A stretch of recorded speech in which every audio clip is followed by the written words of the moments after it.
Hello everyone friends, बच्चों cast concept हमारा चल रहा था। कास्ट कॉन्सेप्ट में हमने टोटल कॉस्ट और फिक्स कॉस्ट और वेरिएबल कॉस्ट डिस्कस की थी। आज हम कॉस्ट कॉन्सेप्ट में आगे का जो है लेक्चर उसको कंप्लीट करेंगे, जिसके अंदर हम एवरेज कॉस्ट को पढ़ेंगे। एवरेज कॉस्ट के अंदर भी तीन तरह की कॉस्ट हम यहाँ पे डिस्कस करेंगे। एक होता है average fix cost, average variable cost and average total cost, जिसको हम एवरेज कॉस्ट भी बोल देते थे। ठीक है, अब यहाँ पे एवरेज कॉस्ट का क्या मतलब है? एवरेज कॉस्ट का मतलब है कि अभी तक हम जो कैलकुलेट कर रहे थे टोटल कॉस्ट को, ठीक है, अभी तक हम क्या कैलकुलेट कर रहे थे? टोटल कॉस्ट को। टोटल कॉस्ट किस किस में? कि टोटल कॉस्ट आउटपुट, मतलब अगर हमने यहाँ पे कह सकते हैं ना कि 10 क्विंटल अगर हमने प्रोडक्शन लिया तो हमारा खर्चा कितना आया? 10,000 रुपये। ठीक है, फॉर एग्जाम्पल से बता रहा हूँ कि 10 क्विंटल हमने प्रोडक्शन लिया, हमारा कॉस्ट कितनी आई? 10 क्विंटल हमने क्या लिया? प्रोडक्शन। कॉस्ट कितनी आई? कॉस्ट आई हमारी 10,000 रुपये। तो अब ये बात ये आती निकल के कि 1 क्विंटल पर कितना खर्चा आएगा। मतलब यहाँ पे क्या बात आएगी? यहाँ बात अब ये आ रही है कि पर क्विंटल पर कितना खर्चा आया, पर क्विंटल पर कितनी कॉस्ट है। ठीक है, पर यूनिट पर कितनी कॉस्ट है। तो अगर पर यूनिट पर कॉस्ट निकालनी है तो हम क्या करते हैं? यहाँ पर यूनिट पर कॉस्ट निकालनी, मतलब 1 क्विंटल पर कितनी कॉस्ट आई, तो हम क्या करेंगे? यहाँ पे 10,000 में इस 10 का भाग दे देंगे तो क्या निकल के आ जाएगा कि पर क्विंटल जो कॉस्ट आई वो कितनी आई? 1,000 रुपये। ये पर क्विंटल जो हमने कॉस्ट निकाली, इसी को हम बोल देते हैं एवरेज कॉस्ट। समझ में आया? इसी को हम बोल देते हैं एवरेज कॉस्ट। समझ में आई? मतलब अब हम यहाँ पे क्या पढ़ने वाले हैं? अब हम पढ़ने वाले हैं एवरेज कॉस्ट को। क्या पढ़ने वाले हैं? Average cost. एवरेज कॉस्ट क्या होती है? एवरेज कॉस्ट मतलब जैसे मैंने भी बताया कि per unit production, per unit cost of production, per unit cost of production को एवरेज कॉस्ट हम बोल देते हैं। तो पर यूनिट वही, अभी इससे पहले वाले लेक्चर में हमने टोटल कॉस्ट पढ़ा था कि टोटल प्रोडक्शन हमने 10 क्विंटल लिया तो हमारी जो टोटल कॉस्ट आई थी वो कितनी? 10,000 आई थी। अगर हमें 1 क्विंटल का निकालना है तो 10 में भाग दे देंगे तो 1 क्विंटल की प्राइस निकल के आ जाएगी कि 1 क्विंटल उत्पादन करने में कितनी हमारी कॉस्ट आई है। तो यहाँ हमने निकाला कि 1,000 कॉस्ट आई है। यही क्या हो जाती है? एवरेज कॉस्ट हो जाती है कि जब हम पर यूनिट कॉस्ट निकालते हैं प्रोडक्शन की तो उसको हम एवरेज कॉस्ट बोल देते हैं। और इसी को हम तीन तरीके से, तीन कॉस्ट, मतलब यह भी क्या है? 3 टाइप की है। एवरेज कॉस्ट को भी अपने आप में 3 तरीके से हम बोल सकते हैं। एक होती है एवरेज फिक्स कॉस्ट, क्योंकि वहां हमने क्या पढ़ा था? Average total fix cost. यहां पर क्या हो जाएगी? उसी का average fixed cost. Average fix cost, क्योंकि टोटल फिक्स कॉस्ट पढ़ा है तो टोटल फिक्स कॉस्ट निकल के आती है। तो टोटल फिक्स कॉस्ट निकल के आई तो उसकी एवरेज फिक्स कॉस्ट कितनी होगी? मतलब पर यूनिट प्रोडक्शन में फिक्स कॉस्ट कितनी आई। यही बात है कि मान लो हमारा फिक्स कॉस्ट जो थी कितनी थी? मान लो 10,000 रुपये आई थी। फिक्स कॉस्ट कितनी आई थी?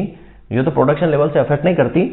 जो एवरेज कॉस्ट थी मान लो वहां पर 10 रुपये थी, या मतलब एवरेज प्रोडक्शन जो था वो इससे कोई अफेक्ट नहीं करता फिक्स कॉस्ट। तो वही बात है कि 1 क्विंटल में कितनी आएगी? वही 1,000 आएगी फिक्स कॉस्ट। तो पर यूनिट फिक्स कॉस्ट को ही हम क्या बोल देते हैं? Average fix cost. दूसरा आ जाएगा हमारा एवरेज वेरिएबल कॉस्ट। मतलब ये लेक्चर समझने के लिए आपको इससे पहले वाला लेक्चर अच्छे से देखना पड़ेगा, क्योंकि ये जो निकल के आएगी ना, ये पिछला जो लेक्चर हमने पढ़ा था ना, total cost, total fix cost, total variable cost, उसी से निकल के आएगी। तो इससे पहले वाला लेक्चर आप अच्छे से क्लियरली पढ़िए, नहीं पढ़ा है तो अच्छे से पढ़िए उसको। ठीक है, नंबर 3 यहाँ पे कॉस्ट निकल के आएगी जिसको हम बोलते हैं average total cost. Average total cost, या उसी को हम एवरेज कॉस्ट भी बोल देते हैं। तो ये 3 कॉस्ट हमें यहाँ पे पढ़नी है। और एक और कॉस्ट 3 या चौथा हम देख सकते हैं जिसको हम मार्जिनल कॉस्ट बोलते हैं। मार्जिनल कॉस्ट, ठीक है, डिनोट करते हैं MC से, इसको डिनोट करते हैं AFC से, इसको डिनोट करते हैं ABC से, इसको डिनोट करते हैं AC से। ठीक है, AC से या ACF से, ATC से, एवरेज टोटल कॉस्ट।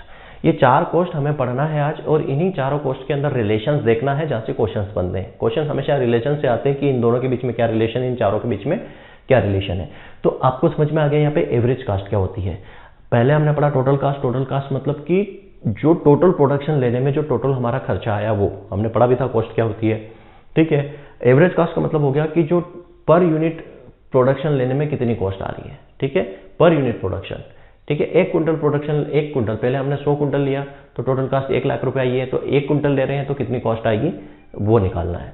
तो इस तरीके से हम निकाल सकते हैं। सबसे पहले हम यहाँ पे बात करेंगे किसकी, एवरेज कॉस्ट की। किसकी बात करेंगे, एवरेज फिक्स्ड कॉस्ट की। एवरेज फिक्स कॉस्ट की हम यहाँ पे बात करने वाले हैं, ठीक है। अब एवरेज फिक्स कॉस्ट क्या होता है, मतलब इसको बोल सकते हैं औसत स्थिर लागत। हिंदी में क्या बोलेंगे, औसत स्थिर लागत। मेरे ख्याल से तो इंग्लिश में ही पढ़ना ज़्यादा अच्छा है। अगर हिंदी मीडियम के भी कोई बच्चे हों तो इसको इंग्लिश में ही पढ़ें, क्योंकि इकोनॉमिक्स की जो टर्मिनोलॉजी है हिंदी में अगर आप इसका प्रोनाउंसिएशन या इसका ट्रांसलेशन करने जाओगे ना तो कई सारे मीनिंग्स निकल जाते हैं। तो बेटर है कि इसको इसी पढ़ें। इसको औसत स्थिर कास्ट भी हिंदी में बोला जा सकता है, इसको औसत निश्चित कास्ट लागत भी बोला जाता है। तो हिंदी में कई सारे टर्म्स बन जाते हैं। इस फिक्स की जगह आपको स्थिर भी मिल जाएगा और निश्चित भी मिल जाएगा, ठीक है। तो वहाँ पे बड़ा कंफ्यूजन होता है फिर कि स्थिर निश्चित में क्या सारी चीज़ें हैं। तो यहाँ पे इंग्लिश में फिक्स का फिक्स ही मिलेगा। तो बेटर है कि इस टर्मिनोलॉजी इकोनॉमिक्स को इंग्लिश में ही पढ़ें, क्योंकि क्वेश्चंस की जो टर्मिनोलॉजी है ना वो हिंदी में समझ में नहीं आएगी, आपको इंग्लिश में ही समझ में आनी है। तो एवरेज फिक्स कॉस्ट क्या होता है, पर यूनिट कॉस्ट का per unit fix cost of production. मैंने क्या बोला, per unit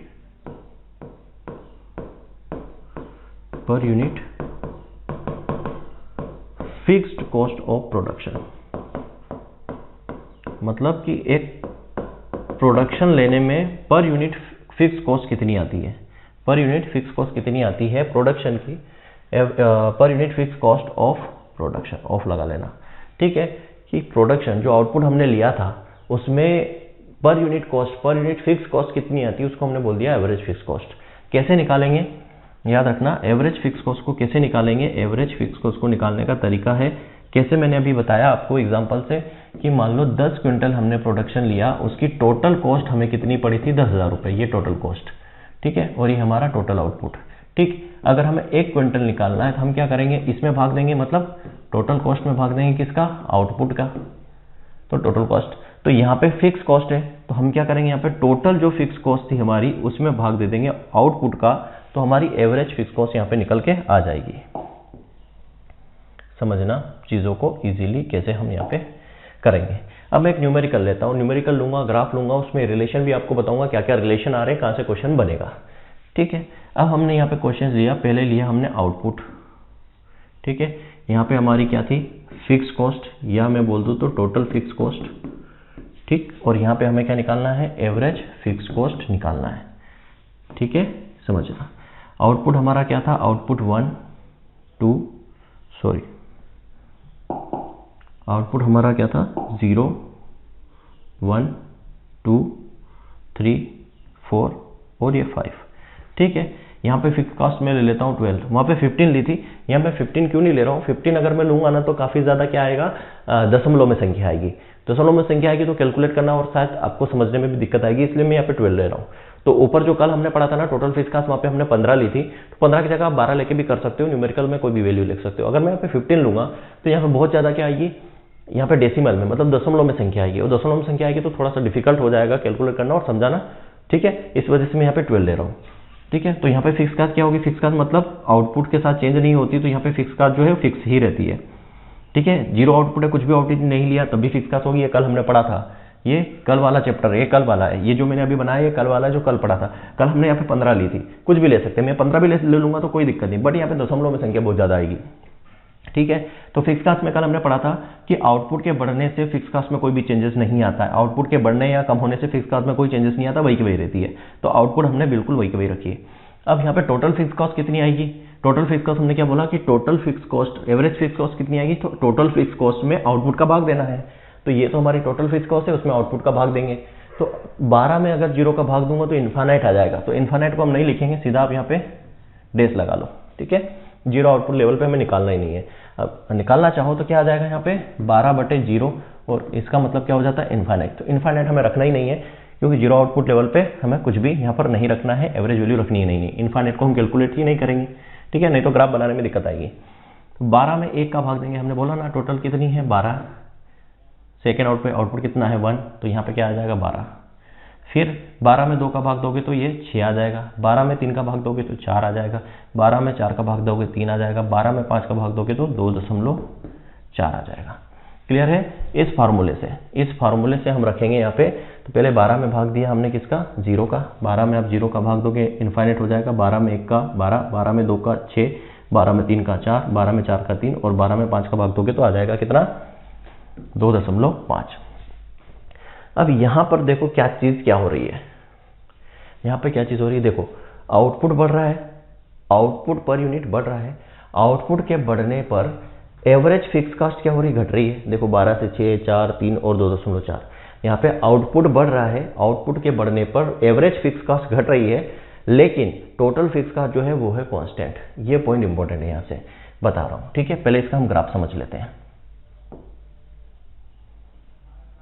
x axis and ये वाई एक्सिस, ठीक है। यहाँ पे हमारे आउटपुट्स आ जाएंगे। आउटपुट्स क्या है हमारा, आउटपुट्स है 1, 2, 3, 4 एंड 5 और ये 0 आउटपुट लेवल। यहाँ पर 12 जा रहा है, 3 3 का आप ले सकते हो, 3, 6, 9 और 12। ये अपने अकॉर्डिंग सेट करना पड़ता है हाईएस्ट वैल्यू कौन सी है, ठीक है।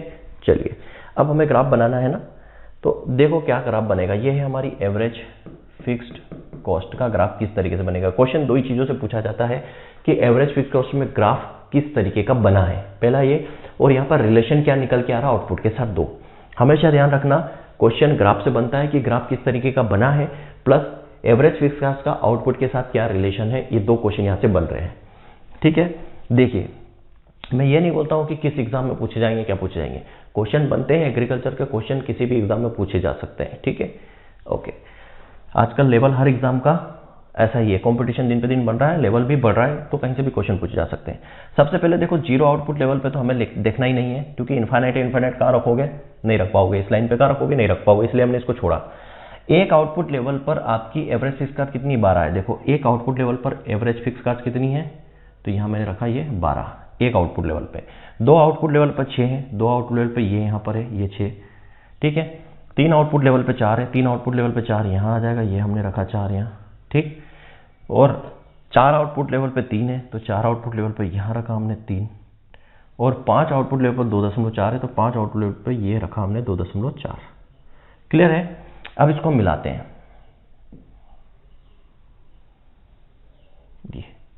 ये ग्राफ को हमने मिला दिया,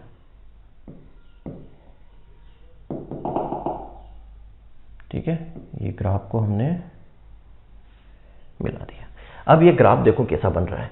graph left to right downward sloping है, ठीक है। लेफ्ट टू राइट कौन सा, डाउनवर्ड स्लोपिंग, ठीक है। Left to right downward slope हो रहा है। क्वेश्चन यहां से बन रहा है, ये कर्व कैसा बन रहा है, left to right downward slope.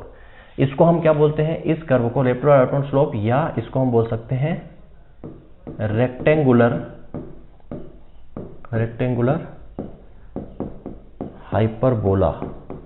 Rectangular hyperbola का क्या मतलब है, रेक्टेंगुलर हाइपरबोला का मतलब समझना बहुत ही जरूरी है। अगर मतलब समझ गए तो इसको याद करने की जरूरत नहीं पड़ेगी। देखिए मैंने बोला कि पहले लेवल पर क्या है, कितना है, ये कितना आ रहा है 12, फिर दूसरे पे क्या है 6, ये 6, तीसरे पे 4 है, ये हमने ले लिया 4, तीसरे पे ये 3 है, और फिर ये 2.4। मतलब रेक्टेंगुलर हाइपरबोला का मतलब ये है कि ये जो एरिया है, पहले वाला, फिर से बता देता हूं, ठीक है। ये जो एरिया है, ये वाला एरिया और ये वाला एरिया, ये जो आप इसको कैलकुलेट करोगे तो ये पहला वाला एरिया और ये दूसरा वाला एरिया ये आपस में बराबर होते हैं। मतलब जितना भी एरिया यहाँ पर है, जैसे मैंने ये वाली लाइन खींची, तो ये वाला एरिया बराबर रहेगा और ये वाला एरिया भी बराबर रहेगा। मतलब जितने भी यहाँ पे बन रहे हैं वो सब आपस में इनका एरिया बराबर होता है, इसलिए इसको रेक्टेंगुलर हाइपरबोला बोलते हैं। समझ में आई बात। मतलब ये मैंने खड़ी लाइन खींची 12 से 1 वाली, ये वाला जो एरिया है वो इस 6 से 4 वाली जो एरिया है ये वाले एरिया के बराबर होगा, और मैं ये वाला खींचूं तो ये वाला एरिया या ये वाला एरिया के बराबर होगा। मतलब यहाँ पर जो भी जितने भी एरिया हम बनेगा, जितना भी एरिया यहाँ पे बन रहा है, ये वाला एरिया, ये वाला एरिया, ये वाला एरिया, ये सब आपस में बराबर होते हैं, इसलिए इसको रेक्टेंगुलर हाइपरबोला बोला जाता है। आई थिंक आप समझ गए होंगे मेरी बात को कि रेक्टेंगुलर हाइपरबोला क्यों यहाँ पे बोला जा रहा है, ठीक है। रेक्टेंगुलर हाइपरबोला यहाँ पर क्यों इसको बोला गया है, आपको चीजें समझ में आ गई होगी। तो ग्राफ से क्वेश्चन यही पूछा जाएगा कि एवरेज फिक्स कास्ट का जो कर्व बनता है वो कैसा बनता है। पहली बात लेफ्ट टू राइट, ये लेफ्ट है इस तरफ राइट है, तो left to right downward sloping हो रही है, ठीक है। दूसरा, और यहाँ पे जितना भी एरिया है वो सब आपस में बराबर होता है, इसलिए इसको रेक्टेंगुलर हाइपरबोला भी बोला जाता है। ये पहला क्वेश्चन यहाँ से आपका बनता है, ठीक है, ये पहला क्वेश्चन आपका यहाँ से बनता है। दूसरा क्वेश्चन क्या बोल रहा है, यहाँ पे देखो ये आउटपुट यहाँ पे इंक्रीज हो रहा है, 0 से 1, 1 से 2, 2 से 3, 3 से 4, 4 से 5, लेकिन यहाँ पे एवरेज फिक्स कास्ट देखो ये डिक्रीज हो रहा है, ठीक है, लेकिन फिक्स कास्ट क्या है, कांस्टेंट है। तो दूसरा क्वेश्चन यहाँ से बनता है, उसको मैं कहाँ लिखूँ, थोड़ा सा इसको मूव करता हूँ ऊपर, उसको ऊपर लिख देता हूँ, ठीक है, इसको यहाँ लिख देता हूँ। यहाँ पे दूसरा पॉइंट जो आपका निकल के आता है वो क्या निकल के आ रहा है कि यहाँ पे जो है आपका एवरेज फिक्स कॉस्ट जो है, एवरेज फिक्स कॉस्ट क्या कर रहा है, फॉल्स हो रहा है, ठीक है, विथ इंक्रीज इन आउटपुट। समझ में आ रहा है, as the total fixed cost remain constant. चीजें समझ में आई, मैंने लिखा एवरेज फिक्स कास्ट यहाँ पे फॉल हो रहा है, मतलब डिक्रीज हो रहा है with increase in output, output के इंक्रीज होने से एज दी, जबकि यहाँ पे क्या हो रहा है, टोटल फिक्स कास्ट जो है वो कांस्टेंट है। चीजें यहाँ पे डायग्राम से देखो, लिखा है, उसको रटना नहीं है। मैं ये नहीं बोल रहा हूँ कि इस लाइन को रट लो, रट सकते हो तो रट लो, उससे बढ़िया कुछ नहीं है, पर चीजें समझिए। मैंने बोला आउटपुट यहाँ पे इंक्रीज हो रहा है 0 से 1, 2, 3, और एवरेज फिक्स कास्ट क्या हो रही है, डिक्रीज हो रही है, देखो 12 से 6, 4, 3, लेकिन टोटल फिक्स कास्ट क्या है, रिमेन सेम। वही चीज मैंने लिखी, एवरेज फिक्स कास्ट यहाँ पे फॉल हो रहा है, इंक्रीज हो रहा है आउटपुट, और जहाँ total fix cost remain same. चीजें समझ में आ गई। इस एवरेज फिक्स कास्ट का मैंने पूरा आपको ओवरव्यू यहाँ पे दे दिया है कि क्या होता है, ठीक है, बिल्कुल आराम से बेहतरीन तरीके से यहाँ पे मैं आपको पढ़ा रहा हूँ, ठीक है। तो आपका भी रिस्पॉन्स फीडबैक मुझे चाहिए कि आपको मजा आ रहा है कि नहीं पढ़ने में, कुछ चीजें छूटेगी यहाँ पे। इस तरीके से मैं पढ़ाता हूँ पूरा न्यूमेरिकल पॉइंट ऑफ व्यू से कि कहीं कुछ बचे ही नहीं, ठीक है। इकोनॉमिक्स इसी पे बेस्ड है, ग्राफ और न्यूमेरिकल, यहीं से आपकी चीजें क्लियर हो जाती है, ठीक। अगर आपसे न्यूमेरिकल भी पूछ लिया जाए एग्जाम में तो आप आराम से बना लोगे, ठीक है, ओके। मतलब ऑब्जेक्टिव टाइप में, एमसीक्यूज में, कंपटीशन में भी पूछ लेते हैं, है ना, पूछ लेते हैं, वैल्यूज दे देंगे आपको, बताओ क्या होगा, तो आराम से इजीली कर सकते हो। तो ये एवरेज फिक्स कॉस्ट हमने पढ़ा। अब हम बात करेंगे एवरेज वेरिएबल कॉस्ट की। सेकंड हम बात करते हैं एवरेज वेरिएबल कॉस्ट, ठीक है, इसको क्या बोलेंगे, AVC। ये क्या होता है, तो एवरेज लगा है और वेरिएबल कॉस्ट, मतलब टोटल प्रोडक्शन में पर यूनिट वेरिएबल कॉस्ट कितनी आ रही है, ठीक है। तो यहां पे मैं क्या लिख सकता हूं, per unit variable cost of production, ठीक है। प्रोडक्शन में जो है पर यूनिट वेरिएबल कॉस्ट कितनी आई, तो हमने पहले पढ़ा था variable cost, total variable cost पढ़ा है। तो यहां पे फार्मूला क्या निकल के आएगा, एवरेज वेरिएबल कॉस्ट का, कि जो हमारी टोटल वेरिएबल कॉस्ट थी उसमें अगर हम आउटपुट से भाग दे दें तो हमारा एवरेज वेरिएबल कॉस्ट निकल के आ जाएगा। फिर वही कहानी न्यूमेरिकल लेंगे, ठीक है, फिर वही कहानी क्या, न्यूमेरिकल लेंगे। यहाँ पर रहेगा हमारा आउटपुट, यहाँ पे हमारी रहेगी टोटल वेरिएबल कॉस्ट या वेरिएबल कॉस्ट, कुछ भी लिखो, तो वेरिएबल कॉस्ट आ जाए मतलब वही टोटल वेरिएबल कॉस्ट। यहाँ हमें निकालना है एवरेज वेरिएबल कॉस्ट, ठीक है। आउटपुट देखो, आउटपुट वही 0, 1, 2, 3, 4 और 5, ठीक।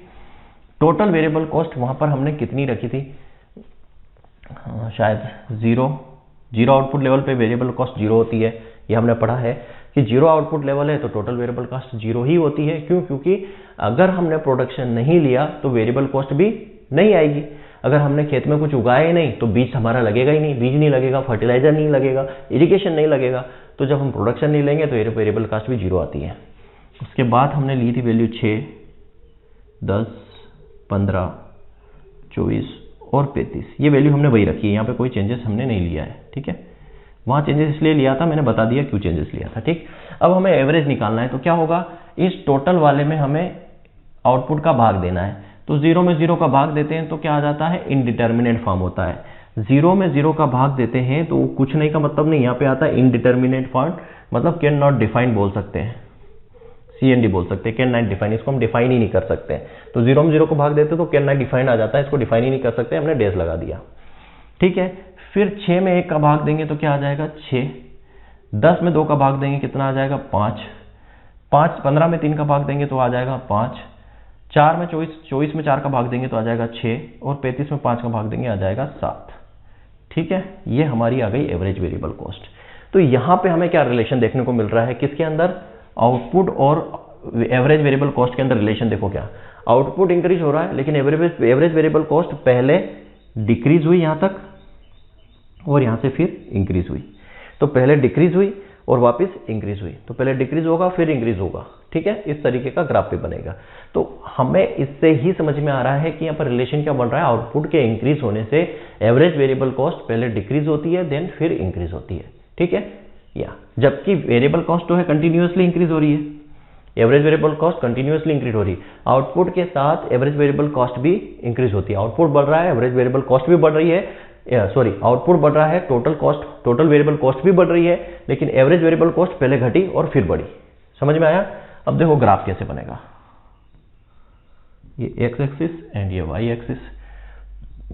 यहां पे हमारा क्या आ जाएगा, 0 आउटपुट लेवल, 1 2 3 4 एंड 5।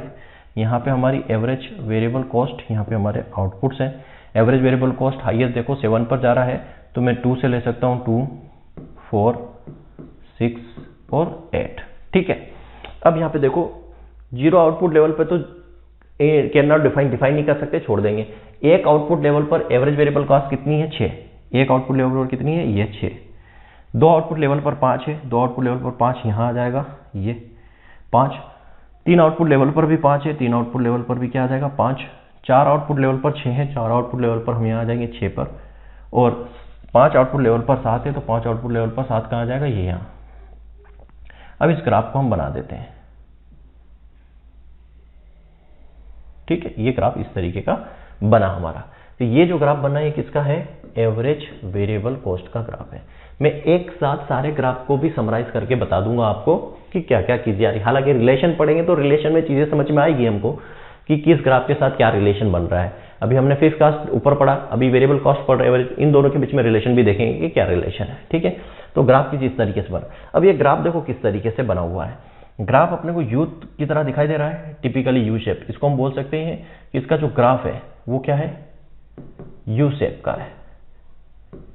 ठीक है, यू शेप या अपवर्ड स्लोपिंग, क्या बोल सकते हो, अपवर्ड स्लोपिंग, ऊपर की तरफ जो है स्लोप कर रहा है, अपवर्ड स्लोपिंग ग्राफ, डिक्रीज के बाद increase, upward sloping U shape graph है। ठीक है, यहां पे ग्राफ क्या बन रहा था, डाउनवर्ड स्लोपिंग रेक्टेंगुलर हाइपरबोला। यहां पे एक चीज और लिख लेना, ठीक है, यहाँ पे एक चीज और क्या समझ में आई हमें कि आउटपुट के इंक्रीज होने पर यहाँ पे क्या हो रहा है, इनवर्स रिलेशन, याद रखना, आउटपुट और किसके अंदर, एवरेज फिक्स कॉस्ट के अंदर जो रिलेशन है वो कैसा है, इनवर्स रिलेशन है।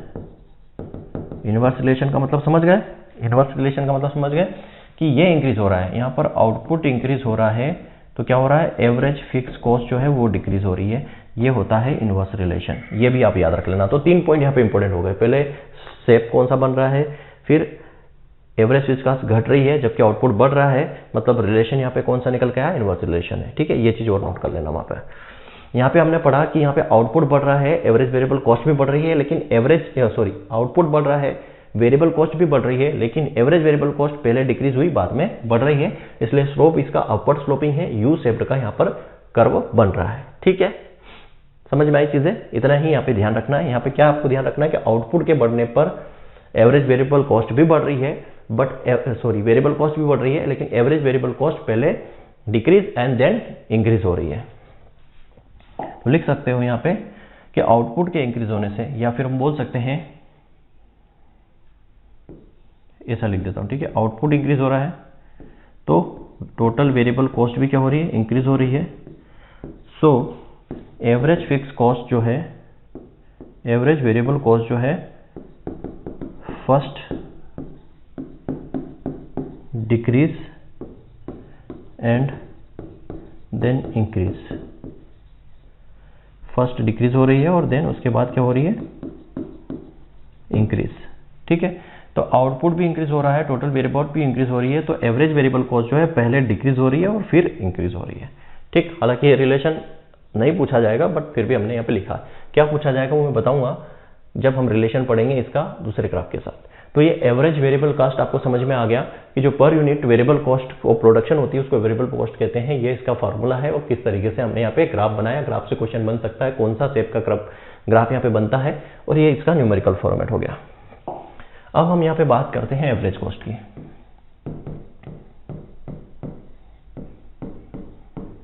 एवरेज कॉस्ट, या मैं बोलूं इसको average total cost, ATC।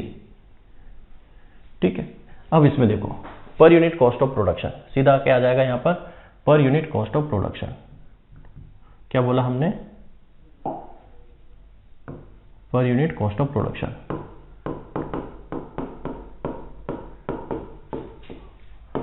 Per unit cost of production को हम क्या बोल देते हैं? एवरेज कॉस्ट या एवरेज टोटल कॉस्ट हम कह देते हैं। ठीक है, इसका फार्मूला क्या बनेगा?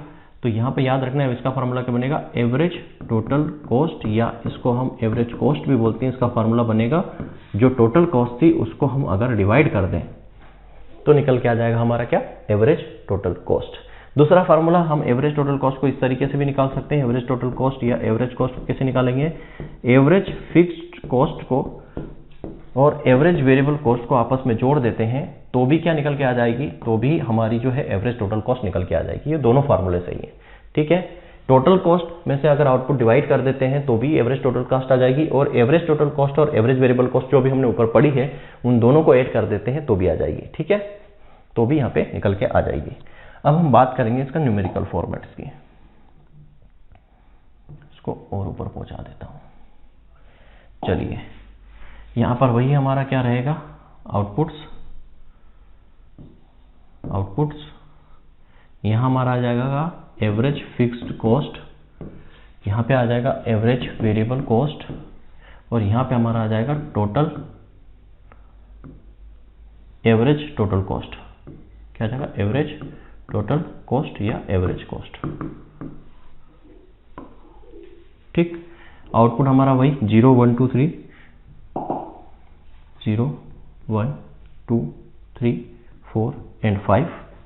एवरेज फिक्स कॉस्ट कितना था?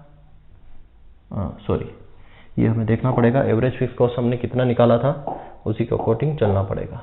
एवरेज फिक्स कॉस्ट कितना आया था? 12 6 4 3 और 2.4। कितना था? 12 6 4, ये तो डेज था, 12 6 4 3 और 2.4 ये था। एवरेज वेरिएबल कॉस्ट कितना निकल के आया था? एवरेज वेरिएबल कॉस्ट देखो कितना निकल के आया था? 6 5 5 6 7। क्या आया था? ये तो 6 5 5 6 और 7 ये निकल के आया था। अब यहाँ से हमें एवरेज टोटल कॉस्ट निकालना है। तो एवरेज टोटल कॉस्ट निकालने के दो फार्मूले, या तो टोटल कॉस्ट में से क्या निकालो हमारा, ये क्या कर दो? टोटल कॉस्ट में से डिवाइड कर दो क्या? आउटपुट को, या फिर इन दोनों को जोड़ दो। तो हमारे पास ये दोनों वैल्यू है, इन दोनों को जोड़ देते हैं तो यहाँ तो कुछ नहीं आएगा। यहाँ पे हमने जोड़ा कितना हो गया? 18। ठीक है, यहाँ पे हमने जोड़ा कितना हो गया? 11। यहाँ पे जोड़ा कितना हो गया? 9। यहाँ पे जोड़ा कितना आ गया? 9। और यहाँ पे जोड़ेंगे कितना आ जाएगा? 9.40 9.40 या 9.4 हम लिख सकते हैं। ये जोड़ने पर आया। ठीक है, इन दोनों को हमने ऐड किया तो हमें क्या मिला? एवरेज टोटल कॉस्ट यहाँ पे मिल गई। ठीक है, अब यहाँ पे रिलेशन देखो क्या समझ में आ रहा है। आउटपुट बढ़ रहा है, एवरेज फिक्स कॉस्ट घट रही है, एवरेज वेरिएबल कॉस्ट पहले घट रही है फिर बढ़ रही है। यहाँ पे एवरेज टोटल कॉस्ट भी पहले घट रही है और फिर बढ़ रही है। ऐसा क्यों होता है कि हमने पढ़ा है कि जो टोटल कॉस्ट होती है वो किस पे बेस्ड होती है? एवरेज वेरिएबल कॉस्ट पे। क्यों? क्योंकि ये तो फिक्स्ड रहती है। तो एवरेज टोटल कॉस्ट जो है किसके साथ चेंज होती है? वेरिएबल के साथ। तो ये इन दोनों का ग्राफ बिल्कुल सेम जाता है। देखो, ये भी पहले घटी यहाँ तक और उसके बाद बढ़ी, ये भी पहले घटेगी यहाँ तक और फिर ये बढ़ी। समझ में आ रहा है? पहले घटी और फिर बढ़ी। अब इसका ग्राफ देखो, ग्राफ कैसा बनेगा। चलिए, क्वेश्चंस कब बनेंगे? क्वेश्चंस अब बनेंगे, इसके बाद मैं रिलेशन पढ़ाऊंगा इनका। ये अभी हम बेसिक पढ़ रहे हैं, जब हम इसका रिलेशन पढ़ेंगे ना तब वहां से क्वेश्चंस बनेंगे। चीजें समझ में आ रही होगी आपको इजीली। तो अब इसके बाद मैं रिलेशन करवाऊंगा इनका आपस में, तो वहां से क्वेश्चंस निकल के आएंगे कि ये से क्वेश्चंस एग्जाम में पूछे जाते हैं और आपने देखे भी होंगे। ठीक है, 1 2 3 4 एंड 5 ये हमारा आउटपुट हो गया। यहाँ पे एवरेज टोटल कॉस्ट की बात करते हैं। एवरेज टोटल कॉस्ट हाईएस्ट 18 है, तो आप यहाँ पे ले सकते हो कितना, 4 का 4 8 12 16 20। ठीक है, अब देखो पहले आउटपुट 0 वाला छोड़ दो, 1 का लोगे तो 18 पे जा रहा है, 1 का लोगे आउटपुट आपका 18 यहाँ आ रहा है। ग्राफ आपका बनेगा बिल्कुल कैसा, इसी की तरह, लेकिन वो ऊपर रहेगा। ठीक है, ध्यान रखना। सेकंड पे 11 है, सेकंड पे आ जाओ 11, ये यहाँ रहेगा। सेकंड पे 11 आपका, ये यहाँ पे 11 आपका। ठीक है, 3 का 9 है, 9 पे आ जाओ, 3 का 9 आपका ये यहाँ आ जाएगा। 4 का भी 9 है, ये यहाँ आ जाएगा। और फिर 940 है तो ये 940 आपका यहाँ आ जाएगा, थोड़ा सा ऊपर। ये देखो तो ग्राफ जो निकल के आया आपका कुछ इस तरीके का। ठीक है, यहाँ पर भी देखो क्या था, ये इस तरीके का ग्राफ था। यहाँ पे ऐसा क्यों हो रहा था, पहले डिक्रीज होके फिर इंक्रीज हो रहा था। ठीक है, यहाँ पर भी क्या हो रहा है, पहले डिक्रीज होके फिर इंक्रीज हो रहा था। तो पहले वैल्यू 18 थी और फिर धीरे धीरे कम हो गया। तो यहाँ पे जो शेप आ रहा है, ये शेप आ रहा है, ये कैसा है, ये भी क्या है, यू शेप है। ठीक है, यू शेप है, यू शेप इसको बोल सकते हैं। तो इसका शेप जो total cost, average total cost का जो शेप होता है वो भी यू शेप का होता है। टिपिकली यू शेप है, कंप्लीटली तो नहीं बोल सकते, बट टिपिकली यू शेप का ग्राफ यहाँ पे बन रहा है। क्लियर है। अब यहाँ पे हमें क्या चीज समझनी है, अब हमें इन तीनों का रिलेशन देखना है, फिक्स कॉस्ट, वेरिएबल कॉस्ट और एवरेज टोटल कॉस्ट का के बीच में रिलेशंस क्या है। तो इन तीनों ग्राफ को मैं एक साथ यहाँ पे ड्रॉ करने वाला हूँ। समझना, इन तीनों ग्राफ को मैं एक साथ अगले में, यहाँ पे हो क्या रहा है, अब इन तीनों के बीच में हमें रिलेशन देखना है। ठीक है, मैं अगला लेता हूं पेज, उसमें तीनों ग्राफ आपको बना के बता देता हूं, या मैं इसी को ऊपर करता हूं, इसी को यहां पर कर लेते हैं। ठीक है, यहां बनाता हूं तीनों के ग्राफ एक साथ, उसी से हमें रिलेशन देखना है। ये तो हमने तीनों के ग्राफ बना लिए, टोटल एवरेज को, fix cost, average variable cost, average total cost क्या होता है, उनमें रिलेशन आपस में ही देख लिया। अब तीनों का रिलेशन देखना है, मतलब हमें यहां देखना है क्या, relation between average fixed cost, average variable cost and average total cost. इनके बीच में हमें देखना है क्या, रिलेशन। अब इनके बीच में रिलेशन देखना है तो हमें बनाना है कर्व। थोड़ा सा और ऊपर ले लूँ मैं, हमें सिर्फ वैल्यू चाहिए ये वाली। ठीक है, ये वाली वैल्यू चाहिए। ठीक है, अब हमें बनाना है कर्व। ये हमने लिया यहाँ पे एक्स एक्सिस और ये हो गया वाई एक्सिस।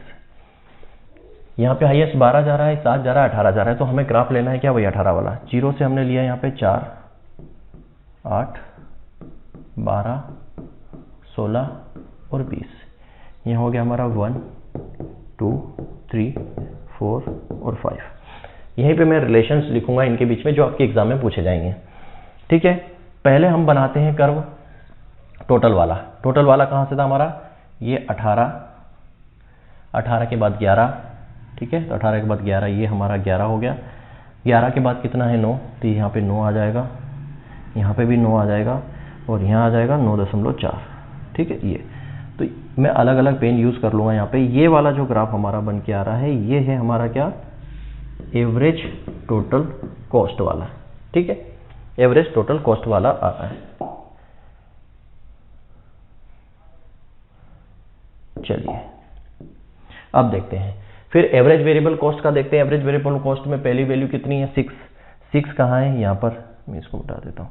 6 कहाँ पे है, ये 6 यहाँ आएगा इनके बीच में, तो ये हो गया 6। दूसरी वैल्यू कितनी है, दूसरी वैल्यू 5 है, दूसरी वैल्यू 5, तो ये 5 यहाँ, ये 5 यहाँ। उसके बाद फिर 6 है, ये 6। उसके बाद क्या है, 7 है, तो ये आ जाएगा यहाँ पे 7। तो इसका ग्राफ देखो कुछ इस तरीके से आ रहा है ये। ठीक है, ये किसका है, एवरेज वेरिएबल कॉस्ट। अब एवरेज फिक्स्ड कॉस्ट पे आते हैं। एक का कितना है, 12। एक का कितना आ रहा है, 12। समझना, यहीं से क्वेश्चन बनेंगे आपके। एक का है आपका 12। ठीक है, 2 का कितना है, 6। 2 का 6, 2 का 6 आ जाएगा आपका कहाँ, ये यहाँ, ये 2 का 6 इस पे इंटरसेक्ट कर रहा है। ठीक है, नहीं सॉरी, यहाँ 5 था, इसके जस्ट ऊपर 2 का 6 यहाँ। 3 का फिर क्या है, 4। 3 का 4 आपका यहाँ नीचे आ जाएगा। ठीक है, 4 का कितना है, 6। 4 का 6 आ जाएगा। 4 का 6 अपना इस पॉइंट पे आएगा यहाँ। ये आ जाएगा 4 का 6 और 5 का कितना आ जाएगा, सॉरी 4 का 6 नहीं है यार, गड़बड़ कर दी मैंने, 3 का 4 है, 4 का 3 है, तो 4 का 3 यहाँ आ जाएगा और नीचे, ठीक है। और 5 का 2/4 है, 5 का 2/4 और नीचे आ जाएगा। अब ये देखो ये ग्राफ किस तरीके से आ रहा है, ये हमारा एवरेज फिक्स्ड कॉस्ट है। ये तीनों ग्राफ इस तरीके से बने हैं। अब यहाँ पर रिलेशन देखना है, यहीं से क्वेश्चंस बनते हैं, ठीक है। बिल्कुल एक एक चीज बेसिक से सिस्टमेटिक तरीके से मैं आपको यहाँ पे क्लियर कर रहा हूँ। आई होप मुझे ऐसा लग रहा है कि मैं अच्छे से आपको समझा पा रहा हूँ और आप क्लियरली समझ पा रहे हो, ठीक है। कोई डाउट आपके मन में नहीं आ रहा होगा। ये तीनों ग्राफ मैंने एक साथ बनानी है जो अपने ऊपर भी बनाए थे। अब यहाँ पर रिलेशन हमें लिखना है। रिलेशन देखो क्या है, पहला रिलेशन क्या बोल रहा है यहाँ पे कि जो ये एवरेज टोटल कॉस्ट है, ये एवरेज टोटल कॉस्ट का जो कर्व है ये इन दोनों कर्व से ऊपर है, ठीक है। मतलब यहाँ पे average total cost curve above the average variable cost and average fixed cost, ये रिलेशन आ रहा है कि यहाँ पे एवरेज टोटल कॉस्ट का जो कर्व है इन दोनों कर्व से ऊपर बन रहा है। तो क्यों बन रहा है ऊपर, ऑब्वियसली बात है कि ये जो एवरेज टोटल कॉस्ट है इन दोनों को जोड़ने से आती है। जब इन दोनों के जोड़ने से आती है, अभी हमने ऊपर देखा कि एवरेज टोटल कॉस्ट जो है इन दोनों को जोड़ने से आई थी, तो ऑब्वियसली बात है इनकी वैल्यू बढ़ गई, तो इसका कर्व भी क्या होगा, ऊपर ही बनेगा। तो ये अंडरस्टूड है, हमें रटने की जरूरत नहीं है। हम क्या करते हैं, अभी तक आप जो भी पढ़ रहे होंगे या पढ़ा होगा आपने, ठीक है, तो आप सीधे रिलेशन रट लेते हो कि एवरेज टोटल कॉस्ट का कर्व जो है ऊपर बनता है। क्यों बनता है, कैसे बनता है, यहाँ पे मैं प्रूफ करके बता रहा हूँ क्यों बनता है। आपको रटने की जरूरत नहीं है, यहाँ पे आपने प्रूफ करके देख लिया ना, अब आपको याद रहेगा कि एवरेज टोटल कॉस्ट का कर्व जो हमेशा इनसे ऊपर बनता है। ग्राफ में दिख भी रहा है, बन रहा है, ठीक है। दूसरा, ये इतना इंपॉर्टेंट नहीं है पर ये पॉइंट बहुत ज्यादा इंपॉर्टेंट है जो दूसरा मैं लिख रहा हूँ। दूसरा मैं क्या लिख रहा हूँ कि यहाँ पर आउटपुट जैसे जैसे इंक्रीज होता है, पहले मैं टेबल में आपको बता देता हूं। यहां पे देखो, ये आउटपुट यहां पे जैसे जैसे इंक्रीज हो रहा है, आप इसमें देखो आउटपुट जैसे जैसे इंक्रीज हो रहा है तो यहां पे क्या हो रहा है, ये वाली वैल्यू पहले यहां तक डिक्रीज हुई और उसके बाद इंक्रीज हुई। सेम चीज यहां पे देखो, इसमें यहां पर पहले क्या हुई, डिक्रीज हुई और फिर इंक्रीज हुई। समझ में आई बात को, पहले क्या हुई, आउटपुट के बढ़ने पर पहले डिक्रीज हो रहा है फिर इंक्रीज हो रहा है। तो ग्राफ में भी देखो क्या हो रहा है कि आउटपुट इंक्रीज हो रहा है, ये थोड़ा सा ऊपर करते हैं, ठीक है। अब देखो यहाँ पे आउटपुट इंक्रीज हो रहा है, 1 से हम 2 पे आए, 2 से 3 पे आए, 3 से 4 पे आए, 4 से 5 पे, आउटपुट इंक्रीज हो रहा है। आउटपुट के इंक्रीज होने से पहले ये वैल्यू क्या हो रही थी, डिक्रीज।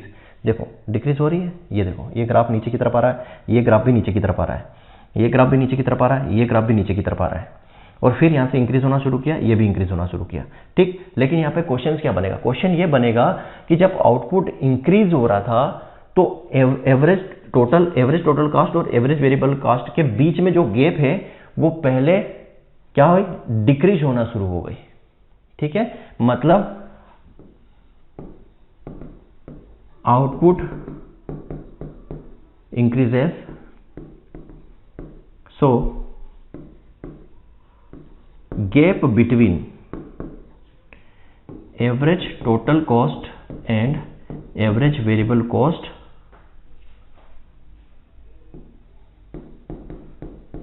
decreases।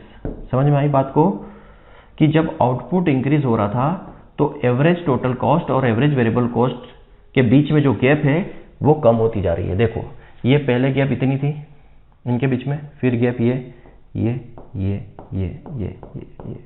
गैप कम हो रही। यही क्वेश्चन बनेगा कि जैसे आउटपुट इंक्रीज हो रहा है तो टोटल कॉस्ट का कर्व भी पहले क्या डिक्रीज होता है फिर इंक्रीज होता है, वेरिएबल कॉस्ट का कर्व भी पहले डिक्रीज होता है फिर इंक्रीज होता है। तो इन दोनों के बीच में जो गैप होता है वो आउटपुट के बढ़ने पर कम होता जाता है। आउटपुट के बढ़ने पर इन दोनों ग्राफ के बीच में जो गैप होता है वो कम होता जाता है। बट याद रखना, बट नेवर इंटरसेक्ट, ठीक है, नेवर इंटरसेक्ट, कभी भी एक दूसरे को काटता नहीं है। ये गैप कम होता जाएगा, लेकिन इसके बाद आप देखोगे ना तो ये एक दूसरे को काटेगा नहीं, मतलब ये एक दूसरे को ऐसे काटेगा नहीं, ठीक है। ये ध्यान रखना, यही क्वेश्चन यहां से बनता है, ये मोस्ट इंपॉर्टेंट है ठीक है, ये तो बेसिक हमें समझ में आ रहा है कि इसका कर्व ऊपर बन ही रहा है, ऑब्वियसली बात है, वैल्यू जब जुड़ेगी तो कर्व बनेगा। ये पॉइंट जो मोस्ट इंपॉर्टेंट है कि जब आउटपुट इंक्रीज होता है, ये आउटपुट हम बढ़ रहे हैं 1 से 2, 2 से 3, 3 से 4 पे आ रहे हैं, तो यहाँ पे टोटल वेरिएबल कॉस्ट और जो एवरेज टोटल कॉस्ट और एवरेज वेरिएबल कॉस्ट है, ये कर्व और ये कर्व, ठीक है, येलो वाला और पिंक वाला, इन दोनों के बीच में जो गैप है वो धीरे धीरे कम होती जाती है। आउटपुट के बढ़ने पर इन दोनों के बीच में गैप जो है वो कम होती जाती है, पर कभी भी ये कर्व एक दूसरे को काटते नहीं है। ये पॉइंट आपको क्लियरली समझ में आ गया होगा, ठीक है, ये दो चीज आपको यहाँ पे क्लियरली समझ में आ गई होगी। यहाँ पे कोई आपका डाउट्स हो तो बिल्कुल आप पूछ लेना, ठीक है, मेरे ख्याल से अब इसमें कोई डाउट नहीं होगा। ये दो रिलेशन आपको यहाँ पे देखना था। तीसरी चीज यहाँ पे क्या और समझ में आ रही है हमको, तीसरी चीज और क्या समझ में आ रही, देखो यहां पर ये दोनों एक दूसरे को इंटरसेक्ट कर रहे हैं, कौन सा, average fix cost, average fix cost and average variable cost intersect to each other at that point, इस पॉइंट पर, at that point average variable cost is minimum, ठीक है, जिस पॉइंट पर ये एक दूसरे को काट रहे हैं उस पॉइंट पर एवरेज वेरिएबल कॉस्ट, यहां इस पॉइंट पे ये जो कर्व है एवरेज वेरिएबल कॉस्ट वो मिनिमम होता है ना, 5 5 है, देखो टेबल में भी देख लो, ये यहाँ पे इस पॉइंट पर ये मिनिमम होता है, ये इस पॉइंट पर मिनिमम होता है, ठीक है। तो जिस पॉइंट पर एवरेज वेरिएबल कॉस्ट और एवरेज फिक्स कॉस्ट एक दूसरे को काटते हैं वो उस पॉइंट पर एवरेज वेरिएबल कॉस्ट मिनिमम होता है। ये 3 पॉइंट जो है एग्जाम में क्वेश्चंस यहां से बनते हैं, क्लियर है, ये चीज आपको क्लियरली समझ में आ गई होगी, ये मेरा मानना है, ठीक। ये चीज हमने समझी, जो ऊपर हमने अभी 3 चीज पढ़ी थी ना, उसका कंक्लूजन ये है, ये समझना था, उसके लिए हमने इतनी पूरी रामायण की है। अब मैं आता हूं आपका मार्जिनल कॉस्ट पर। बच्चों ये ऐसी चीजें ना समझाना बड़ा टिपिकल हो जाता है, मतलब ये पार्ट जो ऐसा पार्ट है ना, ये बच्चों को समझ में नहीं आता है कि चीजें कहां से कहां हो रही है, कैसे क्या सारी चीजें बन रही है यहाँ पर, तो ये बड़ा डिफिकल्ट होता है। बट मैं ना इस चीज को बहुत ही बारीकी से बच्चों को पढ़ाता हूं ताकि एक बार पढ़ने के बाद ना वो खुद किसी को पढ़ा सके, ठीक है। चलो अब बात करते हैं मार्जिनल कॉस्ट। मार्जिनल वर्ड आपने अपनी लाइफ में कई बार सुना होगा, आप कहीं मार्केट खरीदने जाते हो, कई चीजें करते हो या कुछ काम करते हो या किसी से कुछ लेन देन करते हो, तो आप हमेशा टर्म सोचते हो मार्जिनल, कि यार इसमें तेरा मार्जिन कितना है, इसमें तेरे पास कितना बच रहा है। मार्केट में जा रहे हो तो यार इसका मार्जिन इतना दिया हुआ है, ठीक है। आपने कोई चीज 100 रुपए में खरीदी, आपने 120 में बेच दी, तो आप बोलते हो यार मुझे इसमें मार्जिन कितना मिला, 20 रुपए का। क्यों? क्योंकि आपने 20 रुपए कमाए, उसमें 100 में खरीदी और 120 में बेची, तो मार्जिन कितना मिला, 20 रुपए का। मतलब क्या हो गया कि एडिशनल, जब हमने बोला ना यहाँ पे बात क्या आ रही है, एडिशन हो रहा है। मतलब क्या हो रहा है, यहाँ पे एडिशन हो रहा है पर यूनिट में। तो यहाँ पे मैं बोल सकता हूं, ठीक है, फॉर एग्जाम्पल्स, पहले डेफिनेशन बाद में लिखूं या पहले लिखूं, मैं आपको एग्जाम्पल से समझा सकता हूं पहले, ठीक है। चलिए पहले डेफिनेशन लिख देता हूं। यहां पे क्या होता है, इसका मतलब marginal cost refers to addition to total cost. Total cost मतलब टोटल कॉस्ट में क्या होगा, एडिशन हो रहा है, total addition to total cost when one more unit of output produced। समझ में आ गया डेफिनेशन से, यदि हमने 1 यूनिट और ज्यादा प्रोडक्शन लिया तो हमारी टोटल कॉस्ट भी क्या हो गई, उसी प्रोपोर्शन में ऐड होगी, ठीक है। आपने कोई काम किया, उसमें आपने 100 रुपए खर्च किए, आपने क्या किया, एक काम और किया, तो आपने क्या किया, एक काम और किया, तो सीधी सी बात एक काम और किया तो उसका भी कॉस्ट आई होगी, तो वो कॉस्ट इसके अंदर जुड़ती है, ऐड होती है, एडिशन होता है, उसको हम बोलते हैं मार्जिनल कॉस्ट। फॉर एग्जांपल समझना, ये आउटपुट आपने पहले क्या था, 0 था, फिर 1 था, फिर 2 था, फिर 3 था, then 4 था, then 5 था। यहां पे क्या हो रहा था, हमने क्या पढ़ा अभी, टोटल कॉस्ट, ठीक है, टोटल कॉस्ट हमने पढ़ी थी, या जो अभी इसमें हमने वैल्यू देखना पड़ेगी क्या क्या हमने किया था। पहले समझ लो, समझा देता हूं क्या क्या चीजें इसके अंदर। तो यहाँ पे अगर हमारा एक यहाँ पे हम मार्जिनल कॉस्ट के अंदर क्या होता है, यहाँ हम ले लेते हैं टोटल कॉस्ट। ठीक है, टोटल कॉस्ट मान लो 0 आउटपुट ले रहे थे, टोटल कॉस्ट कितनी आएगी आपकी 12, क्योंकि इसमें फिक्स कॉस्ट ऐड होती है। टोटल कॉस्ट का बार क्या होता है, fix cost plus variable cost होता है। तो वेरिएबल कॉस्ट तो 0 होगी आउटपुट लेवल पर फिक्स कॉस्ट आप आएगी 12। ठीक है, एक आउटपुट लिया आपने, एक आउटपुट लिया तो यहाँ पर टोटल कॉस्ट आपकी बढ़ेगी। जैसे आपने यहाँ पे क्या किया, एक यूनिट आपने ऐड किया, आउटपुट में एक यूनिट बढ़ाया तो टोटल कॉस्ट बढ़ेगी आपकी, कितनी हो जाएगी 18। ठीक है, टोटल कॉस्ट कितनी हो जाएगी आपकी 18 हो जाएगी। ठीक, अब फिर एक यूनिट आप बढ़ाते हो तो आपका यहाँ पे और एडिशन होगा, तो यहाँ पे आपका और एडिशन होगा, कितना हो जाएगा यहाँ पे 21 हो सकता है। ठीक है, और आप बढ़ाओगे यहाँ पे तो और कितना हो सकता है, यहाँ पे और बढ़ाओगे तो आपका हो सकता है यहाँ पे 36, यहाँ पे और बढ़ाओगे आपका कितना हो जाएगा 39, और यहाँ पे 50, कुछ इस तरीके से हम बढ़ते हैं।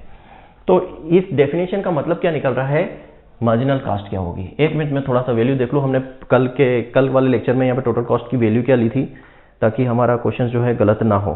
ठीक है, कल वाले क्वेश्चन में हमने यहाँ पे वैल्यूज क्या ली थी मार्जिनल कॉस्ट के सेंस में।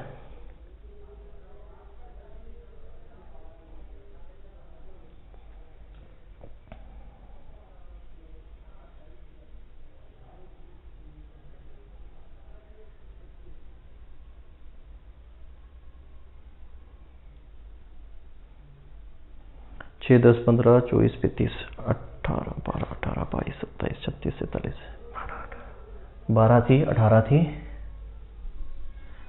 फिर 27 36 12 18 22 27 36 47, ये थी 22 27 36 और 47। ये हमारी कल टोटल कॉस्ट की वैल्यूज निकल के आई थी।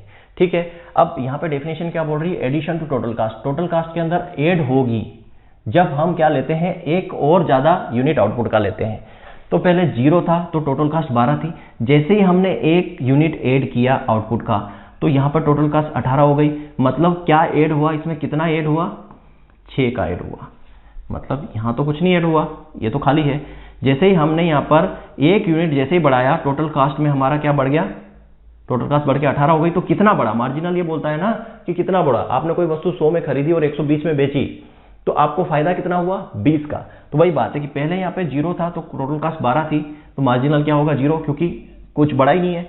जैसे ही हमने एक यूनिट आउटपुट ऐड किया, जैसे ही एक यूनिट आउटपुट हम क्या करेंगे, जैसे ही 1 मोर यूनिट आउटपुट हम बढ़ाएंगे तो यहाँ पे टोटल कॉस्ट भी बढ़ जाएगी। कितनी होगी, बढ़ के 18। तो कितना बढ़ा, यहाँ पर 6 बढ़ा। इसको बोलते हैं मार्जिनल कॉस्ट। मतलब addition to total cost. Total cost में ऐड हो रहा है, कितने का ऐड हो रहा है 6 का। तो जो ऐड हो रहा है ना वो मार्जिनल कॉस्ट है। समझ में आई बात को, मार्जिनल कॉस्ट क्या है, एडिशन टू टोटल कास्ट। तो पहले 0 आउटपुट था, टोटल कास्ट 12 थी। जैसे ही 1 मोर यूनिट, यहाँ लिखा ना when 1 more unit of output produce, जैसे ही हमने एक यूनिट आउटपुट प्रोड्यूस किया, 0 से 1 पे आए तो टोटल कास्ट में एडिशन हो जाएगा। तो addition to total cost, total cost में एडिशन हो जाएगा। अब जितना एडिशन हुआ वो मार्जिनल कास्ट है। कितना एडिशन हुआ 6 का। यहाँ पर देखो जैसे ही हम 1 से 2 पे गए, यहाँ पे भी कितना एडिशन हो रहा है, देखो 18 और 22 करोगे तो 4 का एडिशन है। यहाँ पे फिर जाओगे तो आपको कितना एडिशन हो रहा है, 5 का एडिशन हो रहा है। यहाँ पे फिर जाओगे कितना एडिशन हो रहा है, 9 का एडिशन हो रहा है। यहाँ पे फिर जाओगे कितना एडिशन आपको देखने को मिल रहा है, 47 में से जाओगे 36 और 10 11। ठीक है, ये वैल्यूज आपको निकल के आती है, इतना आपको एडिशन आपको देखने को मिल रहा है। ठीक, तो ये जो हमारी निकल के आई, क्यों, डेफिनेशंस के अकॉर्डिंग हम चल रहे हैं। क्या बोला कि जब हम एक यूनिट आउटपुट बढ़ाते हैं तो हमारी टोटल कास्ट के अंदर भी ऐड होता है। तो 0 से टोटल कास्ट 12 थी, जैसे ही एक यूनिट हमने बढ़ाया टोटल कास्ट बढ़ के कितनी हो गई 18। कितने से बढ़ी, 6 से। तो जो जितने से बढ़ी वो हमारी मार्जिनल कास्ट होती है। ठीक है, जितना चेंज आया वो मार्जिनल कॉस्ट होती है। तो मार्जिनल कॉस्ट का फॉर्मूला हम ऐसा भी लिख सकते हैं, क्या लिख सकते हैं, change in total cast upon में चेंज इन आउटपुट। ठीक है, क्या लिख सकते हैं, change in total cast upon में चेंज इन आउटपुट। ठीक है, इससे और समझ में आ जाएगा। देखो चेंज इन आउटपुट, पहले 0 था आउटपुट, टोटल कास्ट 12 थी, कोई चेंज हुआ नहीं, चेंज हुआ डेस लगा दिया। फिर देखो यहाँ पे आउटपुट में कितने का चेंज हुआ, 1 का, 0 से 1 पे पहुंच गए। और इसमें कितना चेंज हुआ, 6 का चेंज हुआ, फार्मूला रख दो। टोटल कास्ट में 6 का चेंज हुआ, आउटपुट में 1 का चेंज हुआ, कितना आई वैल्यू 6, ये 6 आ गई। ठीक है, कैलकुलेट भी फार्मूले से भी निकाल सकते हो। फिर यहाँ पे देखो, यहाँ पर चेंजेस कितना आया, यहाँ से यहाँ पे गए तो 1 से 2 पे गए तो यहाँ पे 1 का चेंज आया, तो यहाँ से यहाँ पे जाने पर कितना आया, 4 का चेंज आया, तो 4/1 करोगे तो भी क्या आएगा, 4। इस तरीके से हमारी मार्जिनल कॉस्ट की वैल्यू निकल के आई है। समझ में आया, ये वाला फार्मूला है, change in total cost upon में चेंज इन आउटपुट। इस फार्मूले को ऐसा भी लिखा जाता है, change in total cost upon में चेंज इन आउटपुट। ठीक है, इस तरीके से भी हम इसको लिख सकते हैं। और मैंने बताया था कि चेंज इन टोटल कॉस्ट को अपन change in variable cost, change in total variable cost बटे चेंज इन आउटपुट भी बोल देते हैं। क्यों बोल देते हैं अभी समझाता हूं, क्वेश्चन यहीं से बनता है। इसका ग्राफ बनाने से पहले चीजें बता देता हूं। मैंने क्या बोला, चेंज इन टोटल कॉस्ट को चेंज इन वेरिएबल कॉस्ट भी बोल देते हैं। तो मैं यहां पे बताना चाह रहा हूं कि मार्जिनल कॉस्ट जो होती है वो independent to fixed cost, fix cost से इंडिपेंडेंट होती है, फिक्स कॉस्ट से इंडिपेंडेंट होती है। क्यों? फिर क्या होती है, फिक्स कॉस्ट से ये इंडिपेंडेंट होती है मार्जिनल कॉस्ट। तो फिक्स कॉस्ट क्या हो जाती है मार्जिनल कॉस्ट के केस में, मार्जिनल कॉस्ट के केस में फिक्स कॉस्ट जो है वो क्या होती है, फिक्स कॉस्ट जो होती है वो 0 हो जाती है। मार्जिनल कॉस्ट के केस में फिक्स कॉस्ट क्या होती है, 0 हो जाती है। ठीक है, तो यहाँ पे टोटल कॉस्ट क्या होता है, टोटल कॉस्ट बराबर fix cost plus variable cost होता है। जब फिक्स कॉस्ट 0 हो गई तो टोटल कॉस्ट बराबर वेरिएबल कॉस्ट हो जाता है। इसलिए फार्मूले में हम टोटल कॉस्ट लिखें या टोटल वेरिएबल कॉस्ट लिखें बराबर है। ठीक है, समझ में आ गया। तो मार्जिनल कॉस्ट के केस में मार्जिनल कॉस्ट जो होती है वो इंडिपेंडेंट होती है फिक्स कॉस्ट से, मतलब मार्जिनल कॉस्ट के केस में फिक्स कॉस्ट 0 हो जाती है। कैसे हो जाती है समझो, मैं इसको थोड़ा सा टेबल को और बढ़ा लेता हूं यहाँ पे। ठीक है, मैंने क्यों लिखा यहाँ पे 1 2 3 4 एंड 5, यहाँ पे लिख देता हूँ फिक्स कॉस्ट। फिक्स कॉस्ट कितनी थी हमारी, 12। ठीक है, वेरिएबल कॉस्ट कितनी थी, 0 6 10 15 और 24। ठीक है, 10 15 24 कितनी हो गई, 1 2 3 4 5, सॉरी एक मिस्टेक है, 0 1 2 3 4 और 5, 12 12 12 और 12, 24 और 35। ठीक है, समझ गए हो गया। अब यहाँ पे देखो मैंने क्या बोला, मार्जिनल कॉस्ट के केस में इंडिपेंडेंट होती है मार्जिनल कॉस्ट किससे, फिक्स कॉस्ट से, और मार्जिनल कॉस्ट के केस में फिक्स कॉस्ट 0 हो जाती है। तो देखो मार्जिनल कॉस्ट के केस में फिक्स कॉस्ट 0 कैसे हो रही है, समझना बात को। यहाँ पे हमने क्या बोला कि एक इनपुट हमने बढ़ाया तो क्या हो रहा है, टोटल कॉस्ट में भी क्या हो रहा है, चेंज आ रहा है। लेकिन मार्जिनल कॉस्ट में कोई चेंज आ रहा है, मार्जिनल कॉस्ट तो कोई भी चेंज नहीं आ रहा, 12 में से 12 जाएगा तो 0 आएगा। ठीक है, फिर अगर एक यूनिट हम बढ़ाते हैं तो यहाँ पर 1 का चेंज आ रहा है, यहाँ पर 4 का चेंज आ रहा है, लेकिन इसमें कोई चेंज आ रहा है, ये तो 12 का 12 है, मतलब यहाँ पे भी क्या आ रहा है, चेंजेस 0 आ रहा है। तो मार्जिनल कॉस्ट के केस में यही बोलता है कि मार्जिनल कॉस्ट के केस में इंडिपेंडेंट होती है फिक्स कॉस्ट से, मतलब मार्जिनल कॉस्ट के केस में फिक्स कॉस्ट 0 हो जाती है, तो वही 12 में से 12 जाएगा 0, फिर 12 में से 12 जाएगा 0। जैसे जैसे हम आउटपुट में एक ऐड कर रहे हैं तो टोटल कॉस्ट में चेंज आ रहा है, वेरिएबल में भी चेंज आ रहा है। देखो यहाँ आप माइनस करोगे तो 6, यहाँ माइनस करोगे तो 4, यहाँ माइनस करोगे तो आपको मिलेगा 5, यहाँ माइनस करोगे तो 9, यहाँ माइनस करोगे तो 11। देखो जितना चेंजेस टोटल कॉस्ट में आ रहा था ना, ये उतना ही चेंजेस वेरिएबल कॉस्ट से भी आ रहा है। किससे आ रहा है, वेरिएबल कॉस्ट से भी आ रहा है, इसलिए ये दोनों आपस में बराबर हो जाती है। क्यों, और फिक्स कॉस्ट जो है वो क्या हो रही है, 0 हो रही है। जैसे एक यूनिट हम बढ़ा रहे हैं, यहाँ पे भी देखो कितना चेंज आ रहा है, 12 का 12 ही है, 12 का 12 ही है, माइनस करोगे तो 0 आएगा। तो मार्जिनल कॉस्ट के केस में जो है फिक्स कॉस्ट क्या हो जाती है, 0 हो जाती है, मतलब मार्जिनल कॉस्ट इंडिपेंडेंट होती है फिक्स कॉस्ट से। तो ये दोनों मोस्ट इंपॉर्टेंट है, याद रखना। तो याद रखना मार्जिनल कॉस्ट क्या होती है, मार्जिनल कॉस्ट जो होती है, मार्जिनल कॉस्ट जो होती है, बोल सकते हैं marginal cost based only variable cost. ठीक है, मार्जिनल कॉस्ट जो होती है केवल वेरिएबल कॉस्ट पर बेस्ड होती है, इसलिए मैं टोटल वेरिएबल कॉस्ट लिखूं या टोटल कॉस्ट लिखूं एक ही बात है। फार्मूला ये भी सही है, ठीक है, फार्मूला ये भी सही है आपका, और फार्मूला ये भी सही है। क्यों, क्योंकि भैया टोटल कॉस्ट के अंदर फिक्स कॉस्ट होती है, और फिक्स कॉस्ट तो 0 हो जाती है। जब फिक्स कॉस्ट 0 हो जाएगी तो वेरिएबल कॉस्ट ही तो बचेगी। ठीक है, अब इसका ग्राफ समझ लेते हैं। ये चीजें समझ में आ गई आपको, यहाँ पे कोई कंफ्यूजन तो नहीं है, एक बार थोड़ा सा देख लेते हैं। मार्जिनल कॉस्ट क्या होता है, हमने बोला कि अगर आउटपुट में एक यूनिट चेंज करते हैं तो टोटल कॉस्ट के अंदर भी चेंज आता है। ठीक है, जैसे हमने 0 से 1 पे आए तो यहाँ पहले 12 थी, तो 12 से क्या हो गई, 18 हो गई, वहाँ 1 का चेंज हुआ, यहाँ पे 6 का चेंज हुआ, तो जितना चेंज हुआ वो हमारा मार्जिनल कॉस्ट होती है। ठीक है, फार्मूले से निकालना चाहो तो निकालो, चेंज इन टोटल कॉस्ट बटे चेंज इन आउटपुट, या change in total variable cost बटे change in output. Variable cost से भी निकालोगे तो आ जाएगा। देखो पहले 0 आउटपुट था, 0 वेरिएबल कॉस्ट था, तो यहाँ पे मार्जिनल कुछ नहीं है। फिर आपका 1 हुआ, जैसे 1 पे आए, यहाँ पे 0 से 6 माइनस करोगे तो कितना आ जाएगा, 6। वेरिएबल कॉस्ट से भी निकाल सकते हो, ठीक है, फार्मूले से भी निकाल सकते हो, जो डेफिनेशन है डेफिनेशन से भी निकाल सकते हो। और यहाँ पे हमने बोला कि फिक्स कॉस्ट जो होती है वो जीरो हो जाती है किस केस में, मार्जिनल कॉस्ट के केस में। तो मार्जिनल कॉस्ट के केस में मार्जिनल कॉस्ट जो है इंडिपेंडेंट होती है फिक्स कॉस्ट के साथ, ठीक है। तो ये इंपॉर्टेंट पॉइंट्स है। अब इसका थोड़ा सा ग्राफ हम देख लेते हैं, ठीक है, इसका ग्राफ हम देख लेते हैं। यहाँ पे ग्राफ क्या बोलता है इसका, ठीक है। ये हमारा वही आउटपुट 0 1 2 3 4 एंड 5 यहाँ आ जाएगा हमारा मार्जिनल कॉस्ट। मार्जिनल कॉस्ट देखो कितना है, कहाँ पे जाएगी, 11 लास्ट है तो आप ले सकते हो 3 के रेफरेंस में, 3 6 9 और 12। अब देखो 0 था, 0 के साथ तो 0 ही हो गया, मार्जिनल कॉस्ट कुछ नहीं होगी चेंज। जैसे 1 यूनिट बढ़ाया मार्जिनल कॉस्ट क्या हो गई 6, जैसे 1 यूनिट बढ़ाया मार्जिनल कॉस्ट कितनी हो गई यहाँ पे 6 हो गई, ठीक है। फिर कितनी हो जाएगी 4, तो ये 4 हो गई। फिर कितनी हो गई 5, तो ये हो गई आपकी 5। फिर कितनी हो गई 9, तो ये फिर आपकी 9 पे आ गया। और फिर कितनी हो गई 11, तो ये आपकी यहाँ पे 11 हो गया। देखो इसका ग्राफ कैसे बना, ये मार्जिनल कॉस्ट है।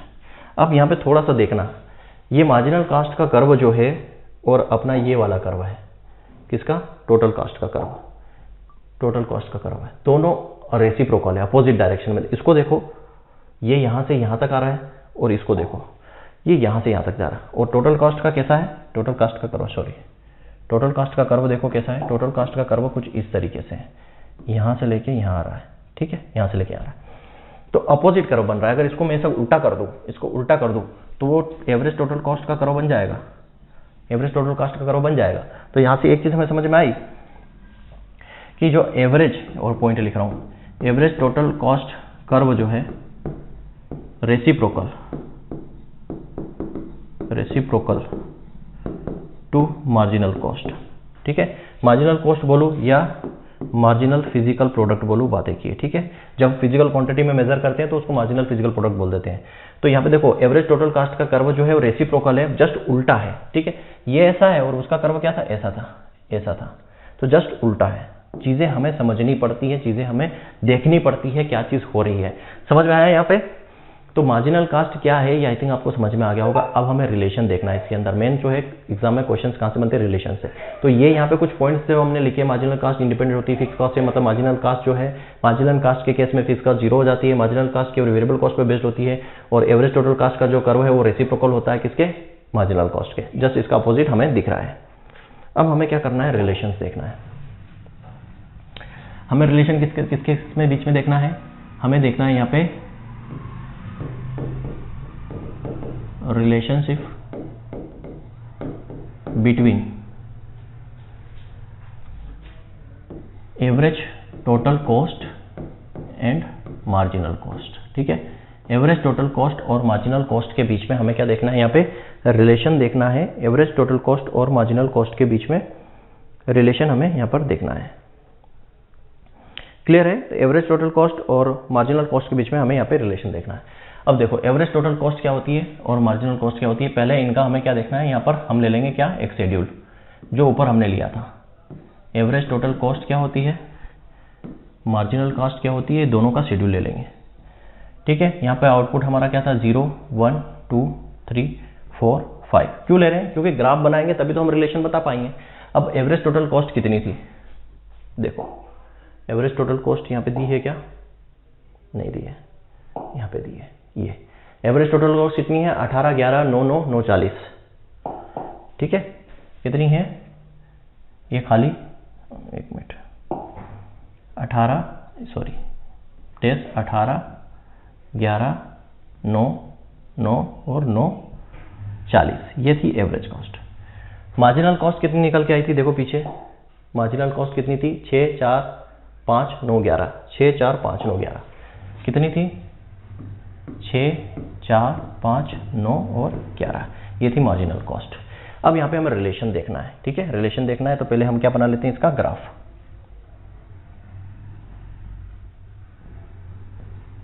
बहुत ही कॉन्सेप्चुअल पार्ट है, बहुत ही लॉजिकल पार्ट है बच्चों। एक बार अगर नहीं समझ में आया तो वीडियो ध्यान से देखना, करके देखना, बना के देखना, डाटा कुछ अलग लेके देख लेना कॉपी में, बना के देखना, करके देखना, चीज़ें समझ में आएगी, ठीक है। अब देखो यहाँ पे हो क्या रहा है, ये हमारा आउटपुट ले लेते हैं यहाँ पे 0 1 2 3 4 5, ठीक है। यहाँ पर हम ले लेंगे क्या, अपनी total cost and marginal cost दोनों है यहाँ पे, तो ठीक है, total cost and marginal cost दोनों है यहाँ पे, टोटल कॉस्ट और मार्जिनल कॉस्ट दोनों हम ले रहे हैं यहाँ पे। तो कितनी वैल्यू है, लगभग 18 और 11, तो हाईएस्ट जाना 18 पे, तो 4 की ले सकते हैं, 4, 8, 12, 16, 18। यहाँ मन से क्यों ले रहा हूँ मैं, क्योंकि हाईएस्ट वैल्यू 18 जा रही है, इसमें हाईएस्ट वैल्यू 11, इसमें 18 है, तो हमें 18 तक पहुँचाना पड़ेगा ना। तो अब मैं 1, 2, 3, 4, 5, 6, 18 लूँगा तो बहुत ऊपर तक जाएगा, इसलिए हम फ्रीक्वेंसी अपने हिसाब से मान लेते हैं, 2, 4 के फॉर्म में, मल्टीपल के फॉर्म में लेके कर लेते हैं कैलकुलेट इसको, ठीक है। चलिए अब यहाँ पे समझिए हो क्या रहा है। ये लेक्चर लंबा होगा क्यों, क्योंकि एक ही लेक्चर में पूरा कवर करवा रहा हूँ इसको। अब यहाँ हो क्या रहा है, टोटल कॉस्ट के केस में एवरेज, टोटल एवरेज कॉस्ट बोले, टोटल एवरेज कॉस्ट बोले, या इसको एवरेज कॉस्ट भी बोल सकते हैं, ठीक है, एवरेज टोटल कॉस्ट। अब देखो एवरेज टोटल कॉस्ट के केस में चल रहे हैं हम, जीरो आउटपुट लेवल पे कुछ नहीं है, 1 पे 18 है, देखो 1 पे क्या है, 18 है, तो 1 पे हमारा क्या हो जाएगा यहाँ पे 18, ठीक है। 2 पे कितना है, 11, 2 पे आ जाओ, ये 2 पे है यहाँ पे 11। 3 पे कितना है, 9, तो ये 3 पे आ जाओ आप, 9। 4 पे कितना है, 4 पे भी 9, ठीक है। 5 पे कितना है, 940, 5 पे आ जाओ 940। तो इसका ग्राफ क्या बना हमारा, कुछ इस तरीके से, ठीक, ये हमारा ग्राफ बना। मैंने बोला ना दोनों अपोजिट डायरेक्शन में बनेंगे। अब इसका देखो 1 पे कितना है, 6, 1 पे कितना है यहाँ पे 6, पेन चेंज कर लेते हैं, ठीक है। 1 पे कितना है यहाँ पे 6, ठीक है, 1 पे है 6, इसका उल्टा बनेगा। 2 पे कितना है 4, 2 पे है ये 4। 3 पे कितना है 5, ये 3 पे आ जाओ आप यहाँ पे 5, ठीक है, 3 पे आ गए अपन वापस 5। 4 पे कितना है 9, 4 पे हम आ गए यहाँ, 4 पे कितना है 9, तो इस पे 9, ये 4 पे आ गए अपन 9 पे, ठीक है। और 5 पे कितना है 11, 5 पे आ जाओ, हम यहाँ आ जाएंगे 11 पे, ये आ गए 11 पे, ठीक। तो इसका कर्व जो है उसके जस्ट अपोजिट रेसिप्रोकल होता है ये, ठीक है, ऐसा बनता है। और इसको हम और आगे ले जाते हैं, ये और आगे जाएगा इस तरीके से, ठीक। तो ये हमारा एवरेज टोटल कॉस्ट का कर्व है और ये हमारा मार्जिनल कॉस्ट का कर्व है, ठीक। थोड़ा सा मैं और इसको सही कर देता हूं,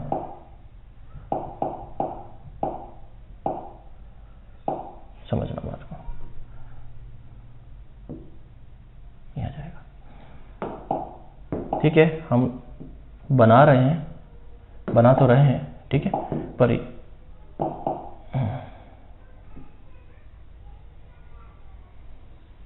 ये इस तरीके से जाएगा, ठीक है। थोड़ा बहुत आगे पीछे हो सकता है, कोई दिक्कत नहीं, बट चीज़ें आपको समझ में आनी चाहिए। ग्राफ ये इस तरीके से जा रहा है, तो ये एवरेज टोटल कॉस्ट है और ये मार्जिनल कॉस्ट है, ठीक। अब समझना, दोनों बिल्कुल रेसिप्रोकल है, उल्टा कर देंगे तो वैसा बन जाएगा, ठीक। अब यहाँ पे समझना हो क्या रहा है, अब हमें रिलेशन देखना है, तो मैं रिलेशन शॉर्ट में आपको यही बताने वाला हूँ, ठीक है। नोट्स में आपको मिल जाएंगी चीज़ें, पर मैं शॉर्ट में यही बताने वाला हूँ। पहला रिलेशन क्या बोल रहा है, देखो यहाँ पे देखो आपका आउटपुट बढ़ रहा है, आउटपुट बढ़ने पर एवरेज टोटल कॉस्ट डिक्रीज हो रहा है, फिर इंक्रीज हो रहा है। अब यहाँ पे चीज़ें वही हमें निकालनी है, थोड़ा सा इसको मैं क्लासीफाई कर देता हूँ। ये अब देखो 3 चीज़ें यहाँ पे बन के आएगी, एक और मैं कॉलम यहाँ पे बना लूँ ताकि आपको आसानी होगी। मैं रिलेशन यहाँ पे भी लिख देता हूँ, ठीक है। ये रिलेशन, समझना बात को, रिलेशन में यहाँ लिख रहा हूँ ना, कैसे, यहाँ तक यहाँ से देखना है, कहाँ तक, यहाँ से यहाँ तक, यहाँ से यहाँ तक। देखो आप यहाँ से यहाँ तक क्या हो रहा है, आउटपुट इंक्रीज हो रहा है, ठीक है। यहाँ से यहाँ तक क्या हो रहा है, ये टोटल एवरेज कॉस्ट क्या हो रहा है, डिक्रीज हो रहा है, इतने में डिक्रीज हो रहा है। यहाँ से यहाँ तक ये डिक्रीज हो रहा है, बट यहाँ वापस क्या हो रहा है, इंक्रीज हो रहा है। तो इसको हमें देखना ही नहीं है, इसको छोड़ दो, इसको हमें देखना ही नहीं है। देखो आउटपुट क्या हो रहा है, इंक्रीज हो रहा है, एवरेज टोटल कॉस्ट क्या हो रही है, डिक्रीज हो रही है, 18, 11, 9 डिक्रीज हो रही है। तो रिलेशन क्या निकल के आएगा, यहाँ से यहाँ तक में, ठीक है, यहाँ से यहाँ तक में रिलेशन क्या आ रहा है। यहाँ पे देखो मार्जिनल कॉस्ट जो है आपकी वो लेस देन है एवरेज कॉस्ट के, समझ में आया। मार्जिनल कॉस्ट आपकी क्या है, लेस देन है। देखो मार्जिनल कॉस्ट 18, 11, 9 है, यहाँ पे मार्जिनल कॉस्ट आपकी कितनी है, 6, 4 और 5 है। तो आउटपुट के बढ़ने पर एवरेज टोटल कॉस्ट डिक्रीज हो रही है और रिलेशन क्या निकल के आ रहा है, मार्जिनल कॉस्ट लेस देन है यहाँ पर टोटल एवरेज कॉस्ट के। देखो आउटपुट इंक्रीज हो रहा है, ठीक, रिलेशन क्या है, एवरेज फिक्स कॉस्ट क्या हो रही है, डिक्रीज हो रही है। इस सिचुएशन में क्या हो रहा है, पहली सिचुएशन में कि मार्जिनल कॉस्ट लेस देन हो रही है एवरेज कॉस्ट के। यहाँ पे देखो ग्राफ में देखो ये आउटपुट हमारा इंक्रीज हो रहा है यहाँ तक, आउटपुट तो पूरे इंक्रीज हो रहा है, छोड़ दो जो आउटपुट इंक्रीज हो रहा है, ठीक, 1 से 2, 2 से 3, 4। टोटल कॉस्ट यहाँ से यहाँ तक, ये यहाँ से लेके यहाँ तक, सॉरी,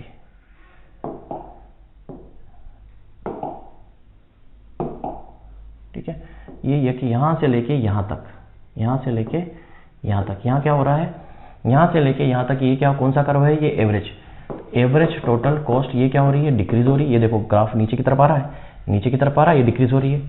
और ये भी क्या हो रहा है, यहाँ से यहाँ तक, ये भी क्या हो रहा है, डिक्रीज हो रहा है। इसको भी ध्यान रखना, ये भी जो है यहाँ पे यहाँ तक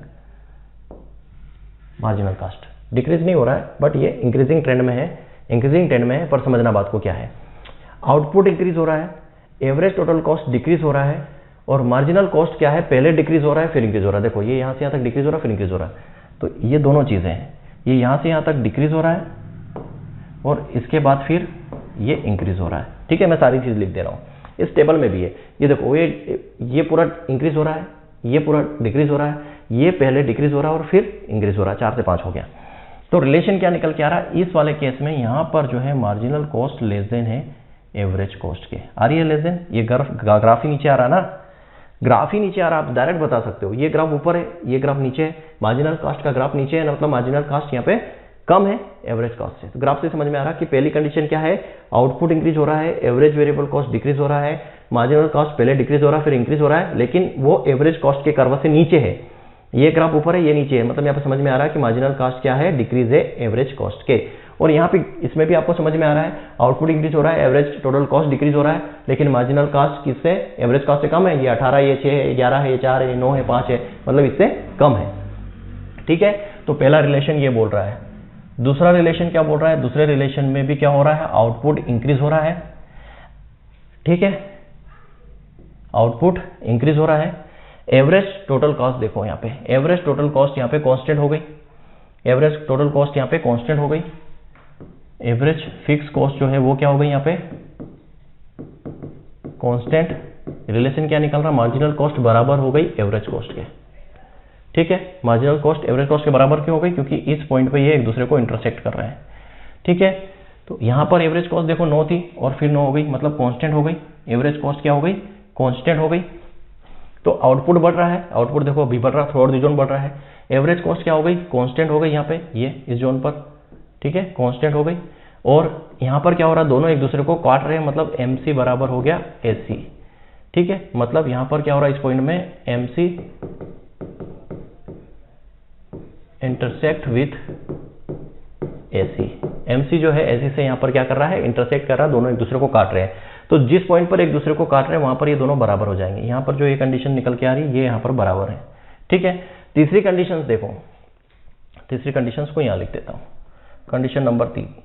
तीसरी कंडीशन क्या बोल रही है, अब देखो यहाँ पे MC का कर्व ऊपर चला गया, इसका कर्व नीचे आ गया। यहाँ पे भी देखो, यहाँ पर क्या हो रहा है, ये MC बराबर AC, ये मैंने लिख दिया। यहाँ पर देखो, अब ये जो है एवरेज कॉस्ट 9 से क्या हो गई, 940, ये बढ़ गया, ये वापिस बढ़ा, और ये भी क्या हो गया, ये भी यहाँ पे बढ़ा, ये भी इंक्रीज हो रहा है, 9 से 11, दोनों इंक्रीज हो रहे हैं, दोनों ऊपर की तरफ जा रहे हैं, दोनों इंक्रीज हो रहे हैं। इंक्रीज तो दोनों हो रहे हैं, ठीक है, इंक्रीज तो दोनों हो रहे हैं, पर यहाँ देखो ये 940 से 911 है, मतलब यहाँ पर जो एवरेज कॉस्ट है, यहाँ पर जो अब एवरेज कॉस्ट आपको दिख रही है वो लेस देन है मार्जिनल कॉस्ट के। इस केस में देखो ये 11 है और ये 9 है, तो यहाँ पर क्या हो रहा है इस केस में, यहाँ पर थर्ड में आउटपुट तो है इंक्रीज हो रहा है, एवरेज कॉस्ट भी इंक्रीज हो रही है। ठीक है, मार्जिनल कॉस्ट इंक्रीज हो रही है फास्टर रेट से, याद रखना फास्टर रेट से इंक्रीज हो रही है। देखो ये 9 से सीधे 11 पे चला गया और 9 से 940 पे गया। यहाँ पर कितना इंक्रीज हुआ, सिर्फ 0.40 इंक्रीज हुआ, और यहाँ पे 2 का इंक्रीज हुआ। ठीक है, तो मार्जिनल कॉस्ट जो इंक्रीज हो रही है फास्टर रेट से, ऐसी नॉर्मल रेट से इंक्रीज हो रही है, आउटपुट भी इंक्रीज हो रहा है। तो ये फास्टर रेट से इंक्रीज हो रहा है, देखो ऊपर की तरफ चला गया, और ये इस तरफ इंक्रीज हो रहा है, मतलब स्लोली इंक्रीज हो रहा है। तो थर्ड कंडीशन क्या बोल रही है कि यहाँ पे मार्जिनल कॉस्ट ग्रेटर देन हो गई एवरेज कॉस्ट के। थर्ड कंडीशन में मार्जिनल कॉस्ट ग्रेटर देन है, यहाँ पे मार्जिनल कॉस्ट जो है आपकी ग्रेटर देन हो जाएगी एवरेज कॉस्ट के। तो ग्रेटर देन भी है, यहाँ 9 है और यहाँ 11 है, यहाँ दोनों बराबर है। यहाँ देखो इधर ज्यादा इधर कम है, तो यहाँ न्यूमेरिकल से भी आपको चीजें समझ में आ रही है, ग्राफ से भी समझ में आ रही है। यहाँ पे ग्राफ ऊपर था एवरेज कास्ट का, या मार्जिनल कास्ट का नीचे था, यहाँ दोनों एक दूसरे को क्रॉस कर रहे थे तो बराबर हो गई थी। यहाँ पे मार्जिनल कास्ट का कर्व ऊपर हो गया, एवरेज कास्ट का नीचे हो गया, मतलब मार्जिनल कास्ट यहाँ पे ज्यादा होगा एवरेज कास्ट से। दोनों इंक्रीज हो रहे हैं, लेकिन मार्जिनल कास्ट ज्यादा रेट से इंक्रीज हो रहा है, एवरेज टोटल कॉस्ट कम रेट से इंक्रीज हो रहा। तो यह रिलेशन था एवरेज टोटल कॉस्ट और मार्जिनल कॉस्ट के अंदर। ठीक है, नहीं समझ में आया तो फिर से वीडियो को रिवाइंड करके देख लेना, चीजें अच्छे से समझ में आएगी। एक ही जगह मैंने बता दिया। 3 रिलेशन इंपॉर्टेंट है, याद रखना। आउटपुट बढ़ेगा, एवरेज फिक्स कॉस्ट घटेगी, तो यहाँ पर क्या होगा, मार्जिनल कॉस्ट कम रहेगा एवरेज कॉस्ट से। फिर आउटपुट बढ़ेगा, एवरेज फिक्स कॉस्ट कांस्टेंट हो गई, तो मार्जिनल कॉस्ट और एवरेज का दोनों बराबर हो जाएगी। क्यों? क्योंकि दोनों एक दूसरे को इंटरसेक्ट कर रहे हैं। तीसरे में क्या हो गया, आउटपुट बढ़ रहा है, एसी भी बढ़ रही है, एमसी भी बढ़ रहा है, लेकिन फास्टर रेट से बढ़ रहा है। फास्टर रेट से बढ़ रहा है तो ये ज्यादा बड़ा होगा और ये छोटा होगा। क्लियर है? तो ये मार्जिनल कॉस्ट और एवरेज टोटल कॉस्ट के बीच में हमारा रिलेशन था। ठीक है, चीजें आपको समझ में आ गई होगी। तो बच्चों अब जो हम रिलेशन देखने वाले हैं वो क्या है, relation between average variable cost and marginal cost. इसका जो रिलेशन है, ये जो रिलेशन है average variable cost and marginal cost, ये सेम एज किसकी तरह आएगा, सेम इसकी तरह एवरेज कॉस्ट और मार्जिनल कॉस्ट की तरह आएगा। इसका ग्राफ भी कुछ इसी तरीके से बनेगा, जो रिलेशन हमने लिखा वो भी डिक्टो सेम ही रहेगा। ऐसा क्यों होता है इसमें, ऐसा इसलिए होता है कि हमने पढ़ा है कि जो एवरेज कॉस्ट होती है वो average fix cost plus average variable cost से मिलकर बनी होती है। तो यहां पे जो एवरेज फिक्स कॉस्ट होती है ये तो क्या होती है, फिक्स्ड होती है। ठीक, मतलब एवरेज कॉस्ट में जो चेंजेस आएगा, जो चेंज आएगा वो किसकी वजह से आएगा, एवरेज वेरिएबल की कॉस्ट की वजह से। और मान लो यहाँ पे 1 का चेंजेस आया तो वो 1 का चेंजेस एसी में आएगा, वो 1 का ही चेंजेस आएगा, वो किसकी वजह से आएगा, एवरेज वेरिएबल कॉस्ट की वजह से ही चेंजेस आएगा। तो यहां जितना चेंज आएगा उतना चेंज यहां आएगा, क्योंकि ये तो फिक्स है। अगर मान लो मैंने लिख दिया यहाँ पे 1, यहाँ पे 1, यहाँ पे 1, ठीक है, और यहाँ पे वेरिएबल का 2 लिखी, यहाँ 3 लिखी, तो यहाँ पे जो चेंजेस आएगा 1 और 1 2 3 हो जाएगा। तो यहाँ पे 3 हुआ किसकी वजह से, इसकी वजह से। यहाँ तो 1 ही है, यहाँ पे 1 और 3 हो जाएगा 4, यहाँ पे 4 हुआ किसकी वजह से, 3 की वजह से। तो यहाँ पे जो रेशियो देखो ये 1 से बढ़ रहा है, तो यहाँ से भी 1 से बढ़ रहा है। इसलिए इसका जो ग्राफ है और जो रिलेशन है एवरेज वेरिएबल कास्ट और मार्जिनल कास्ट का, वो डिक्टो किसकी तरह आएगा, सेम एवरेज कास्ट और मार्जिनल कास्ट का जो हमारा जो कर्व है और जो रिलेशन है सेम उसी की तरह आने वाला है। ठीक है, इसको भी हम करके देखते हैं पूरा। ठीक है, इसको भी पूरा हम करके देखेंगे, पूरा आपका न्यूमेरिकल लेके देखेंगे। ठीक है, तो ये ग्राफ कैसा होगा, मैं यहां लिख देता हूं, same as average cost and marginal cost. ठीक है, इसका रिलेशन कैसा होगा, same as average cost and marginal cost, जो इस पीछे हमने पढ़ा। तो यहां पे हमारे पास क्या है, आउटपुट के बाद यहां पे हमने लेना होगा एवरेज वेरिएबल कॉस्ट। ठीक है, उसके बाद हम लेंगे यहां पे मार्जिनल कॉस्ट। क्लियर है? तो एवरेज वेरिएबल यहां पे क्या हो जाएगा हमारा, 0 1 2 3 4 एंड 5, सेम वही वैल्यू लेगी आउटपुट जो सबके लिए था। एवरेज वेरिएबल कॉस्ट कितनी थी, 0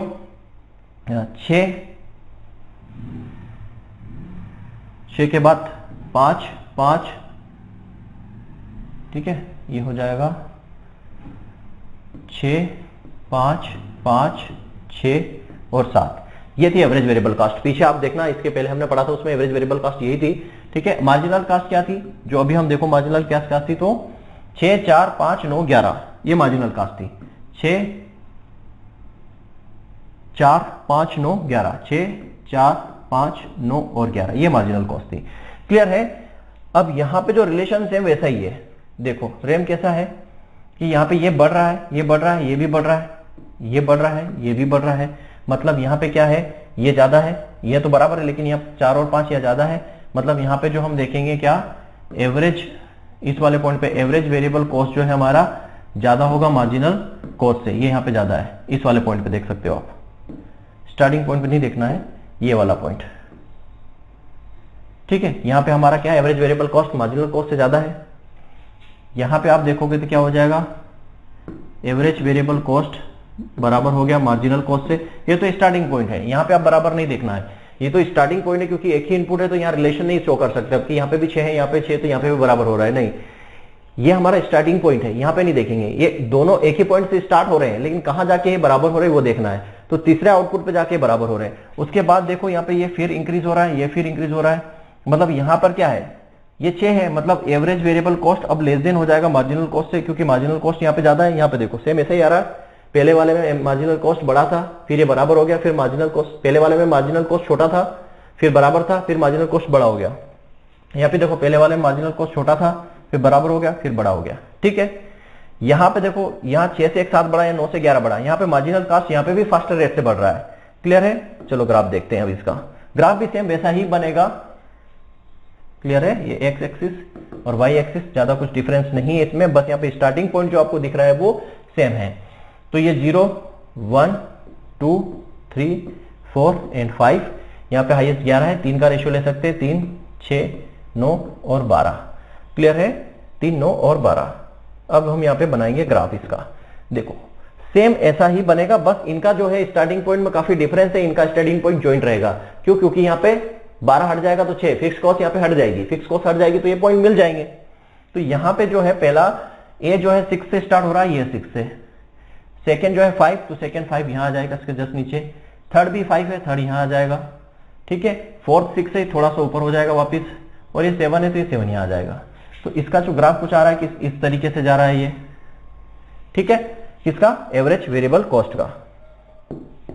अब मार्जिनल कॉस्ट का देखो यहाँ पे, एक का कितना होगा 6, एक का कितना होगा 6, तो एक का 6 मतलब ये भी यहां से शुरू होगा, इसी पॉइंट से शुरू होगा। 2 का क्या आएगा 4, 2 का 4 मतलब ये नीचे आ जाएगा, यहाँ ये नीचे आ जाएगा। 3 का आ जाएगा 5, 3 का 5 कहां था? ये 3 का 5 यहीं पे था, ये 5 यहाँ वापस जुड़ गया, इंटरसेक्ट हो रहा है। 4 का 9 आ जाएगा, अब 4 का सीधे 9 यहां पहुंच जाएगा ये। ठीक है, 5 का 11, 5 का 11 मतलब सीधे पहुंच जाएगा कहां? 5 का 11 ये पहुंच जाएगा यहां। ठीक है, अब देखो ये किसका ग्राफ यहीं से शुरू हुआ, ये नीचे आया, फिर यहां से इंटरसेक्ट करके ऊपर निकल जाएगा कुछ इस तरीके से। ठीक है, फिर से करते हैं ये। ठीक है, इस तरीके से इसका ग्राफ बनेगा जो कुछ इस तरीके से। ठीक है, थोड़ा सा अंतर इसमें, बाकी रिलेशन सेम वैसा ही निकल के आ रहा है यहाँ पे, सेम एज, बस यहाँ पे ये 2 पॉइंट से शुरू हो रहा है। फिर से इसको मैं करता हूं।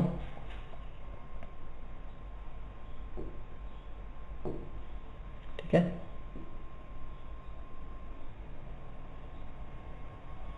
ये कुछ इस तरीके से है। ठीक, देख लेना थोड़ा बहुत। अब यहाँ पे देखो, यहाँ पे इसके रिलेशन अगर हम लिखें, फर्स्ट रिलेशन देखो क्या हो रहा है। फर्स्ट रिलेशन क्या हो रहा है यहाँ पे, पहले देखें तो average variable cost greater than है मार्जिनल कॉस्ट के। यहाँ पे इसकी बात कर रहा हूं मैं, इस वाले पे। ठीक है, इस वाले पे यहाँ पे average variable cost greater than है मार्जिनल कॉस्ट पे। तो average variable cost greater than है यहाँ पे, तो हो क्या रहा है? Average variable cost greater than है यहाँ पे, तो हो क्या रहा है यहाँ पे? यहाँ पे देखो एवरेज वेरिएबल कॉस्ट भी डिक्रीज हो रहा है, मार्जिनल कॉस्ट भी डिक्रीज हो रहा है। एवरेज वेरिएबल कॉस्ट भी डिक्रीज हो रहा है, मार्जिनल वेरिएबल कॉस्ट भी डिक्रीज हो रहा है। तो यहाँ पर हम क्या लिखेंगे ऐसी कंडीशन में? एवरेज वेरिएबल कॉस्ट ज्यादा है मार्जिनल कॉस्ट से, तो average variable cost fall with output increase. ठीक है, क्यों क्या है यहाँ पे? आउटपुट है, आउटपुट के इंक्रीज होने से एवरेज वेरिएबल कॉस्ट कम हो रहा है। देखो 6 से 5 हो गया, कम हो रहा है। ठीक, सेकेंड स्टेटमेंट हम लिखेंगे, सेकेंड स्टेटमेंट भी सेम लिखेंगे। क्या? यहाँ पे एवरेज वेरिएबल कॉस्ट बराबर हो रहा है मार्जिनल कॉस्ट, ये यहाँ पे इस पॉइंट पे। तो यहाँ पर average variable cost marginal cost पे बराबर हो रहा है, कब? यहाँ पे average variable cost and marginal cost intersect हो रहे हैं, इंटरसेक्ट टू ईच अदर। ठीक है, एक दूसरे को काट रहे हैं, उस पॉइंट पर average variable cost and marginal cost बराबर हो रहे हैं। जिस पॉइंट पे एक दूसरे को काट रहे हैं, यहाँ पे काट नहीं रहे थे। ये चीज समझ में आई आपको कि यहाँ पे भी 6 है, यहाँ पे भी 6। आपके दिमाग में क्वेश्चन आ रहा है सर यहाँ पे भी तो बराबर है, लेकिन यहाँ पे स्टार्ट हो रहे एक दूसरे को काट नहीं रहे थे ये, लेकिन यहाँ पे एक दूसरे को काट रहे। काटने का मतलब क्या होता है? इस तरीके से काटना। ठीक, तो एक दूसरे को काट रहे हैं यहाँ पे सेकेंड वाले पे। थर्ड हम बात करें, थर्ड रिलेशन यहाँ पे लिख देता हूं। थर्ड रिलेशन क्या हो रहा है? Average variable cost less than है मार्जिनल कॉस्ट से। तो यहाँ पे क्या स्टेटमेंट बन के आ रहा है? अब यहाँ पे क्या हो रहा है कि एवरेज मार्जिनल कॉस्ट है, देखो ये 1 से बढ़ रहा है और ये 2 से बढ़ रहा है, मतलब marginal cost increases faster rate than average variable cost. अब मुझे बताइए इसका जो रिलेशन है वो सेम है, इसके जैसे ही आ रहा है, कोई चेंजेस नहीं है रिलेशन में। ग्राफ यहां पर जो है स्टार्टिंग पॉइंट में जो है एक ही पॉइंट से स्टार्ट हो रहा है, बाकी सेम रिलेशन बन रहा है उसका जैसा ऐसा और एमसी का था। क्लियर है? ये हमने पढ़ा। अब उसके बाद जो हम एक रिलेशन यहां पे देखने वाले हैं, कौन सा? Relation between total cost and marginal cost. Total cost और मार्जिनल कॉस्ट के बीच में क्या रिलेशन है? देखो टोटल कॉस्ट और मार्जिनल कॉस्ट के बारे में हमने पढ़ा था। ये देखो ये हमने टेबल देखी थी। टोटल कॉस्ट हमने निकाला हुआ है, मार्जिनल कॉस्ट निकाला हुआ है, तो इन दोनों के बीच में रिलेशन क्या है? तो इन दोनों का रिलेशन मैं यही बना देता हूं आपको। ठीक है, टोटल कॉस्ट और मार्जिनल कॉस्ट के बीच में relation, total cost and marginal cost के बीच में क्या रिलेशन है? ये रिलेशन हमें देखना है टोटल कॉस्ट और मार्जिनल कॉस्ट के बीच में रिलेशन। तो ग्राफ बना लेंगे, ग्राफ अलग अलग इसका बनेगा, ठीक है। टोटल कॉस्ट का ग्राफ मैं यहां बना देता हूं। टोटल कॉस्ट का जो ग्राफ बनेगा कुछ इस तरीके से बनेगा, ये टोटल कॉस्ट का ग्राफ है और ये मार्जिनल कॉस्ट का ग्राफ जो हमने पढ़ा क्या, ये। तो जिस बिंदु पर अब ये इसको यहाँ ये डाटा रख के भी आप बना सकते हो, ठीक है, डाटा रख के बनाओगे तब भी ऐसा बनेगा। इस पॉइंट पे जो है ये टोटल कॉस्ट सबसे मिनिमम है और यहाँ पे इस पॉइंट पे जो है मार्जिनल कॉस्ट मिनिमम है। तो ये जो पॉइंट है बस ये रिलेशन हमको निकालना रहता है। तो यहाँ पर क्या हो रहा है, यहाँ पर क्या हो रहा है, फर्स्ट रिलेशन क्या आ रहा है कि जब टोटल कॉस्ट इंक्रीज हो रहा है डिक्रीजिंग रेट से, जब टोटल कॉस्ट इंक्रीज हो रहा है डिक्रीजिंग रेट से, ये यहाँ पे ये येलो बना दिया, जब टोटल कॉस्ट इंक्रीज तो हो रहा है डिक्रीजिंग रेट पे, तब क्या होता है मार्जिनल कॉस्ट डिक्लाइन होता है, ठीक है। इस केस में मार्जिनल कॉस्ट ये डिक्लाइन हो रहा है, ये कम हो रहा है, ठीक। और जहां पर जो है टोटल कॉस्ट स्टॉप डिक्रीजिंग, जहां total cost increase and stop decreasing, मतलब इंक्रीज तो हो रहा है, जिस पॉइंट पर ये डिक्रीज होना बंद हो रहा है उस पॉइंट पे मार्जिनल कॉस्ट क्या होता है, मिनिमम होता है।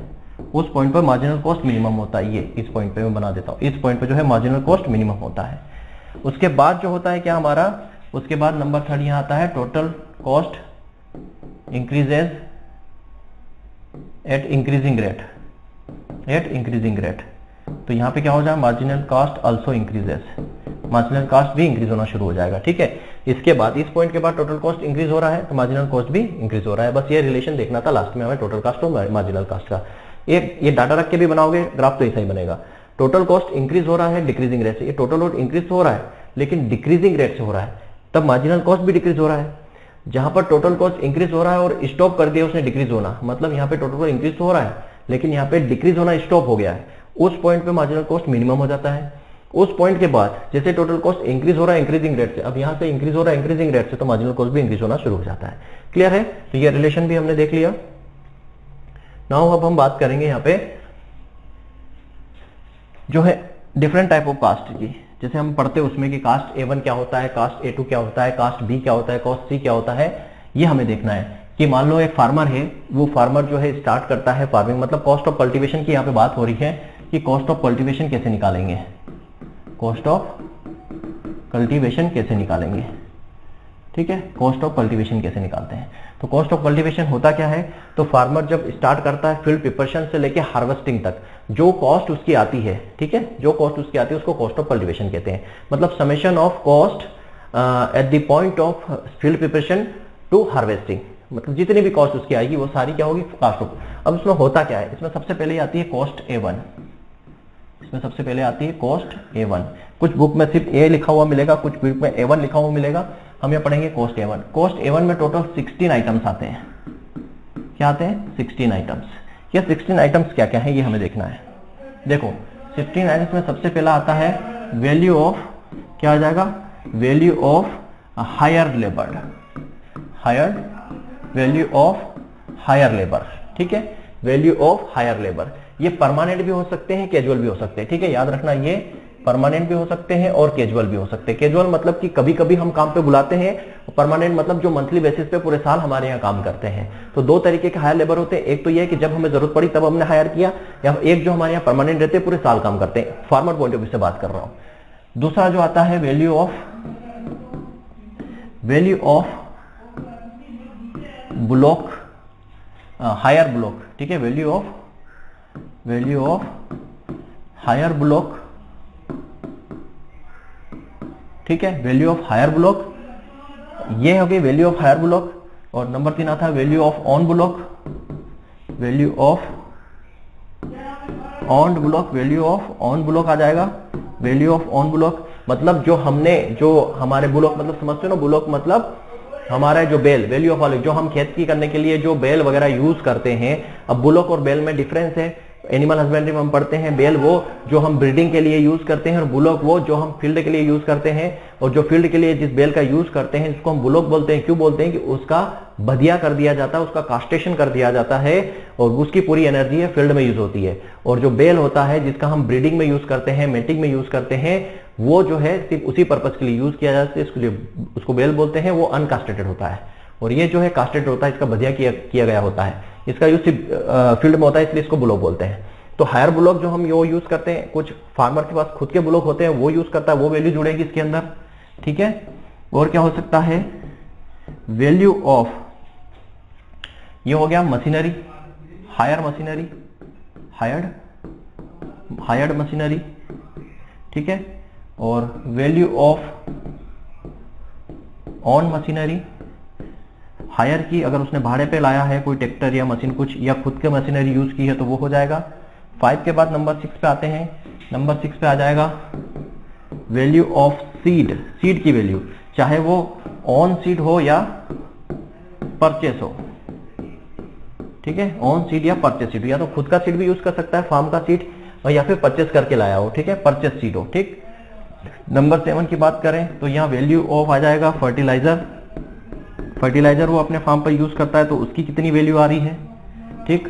यहाँ पे आ जाएगा आपका वैल्यू ऑफ मेन्यूअर, मेन्यूअर मतलब खाद आ जाएगा, चाहे वो ऑन खुद का हो, फार्म का हो या परचेस किया हो, ठीक है। क्योंकि फार्म पे अगर उसने पशु रख रखे हैं तो खुद का भी हो सकता है, और उसको एक्स्ट्रा आवश्यक लगी तो वो कहीं से परचेस भी कर सकता है। FIM वगैरह आता है इसमें, फर्टिलाइजर, DAP, यूरिया, ये तो खुद का नहीं हो सकता है, तो खरीद के बनाएगा, ठीक है। तो यहाँ पे और क्या आ सकता है, ये सारी चीजें हो गई। इसके बाद आएगा इरिगेशन चार्ज, ठीक है, इरिगेशन चार्ज आ जाएगा। और क्या आ सकता है, कैनाल वाटर चार्ज, नहरों का अगर चार्ज है तो वो आ जाएगा, ठीक है। यहाँ पे क्या आ जाएगा, और कैनाल वाटर चार्ज के बाद आ जाएगा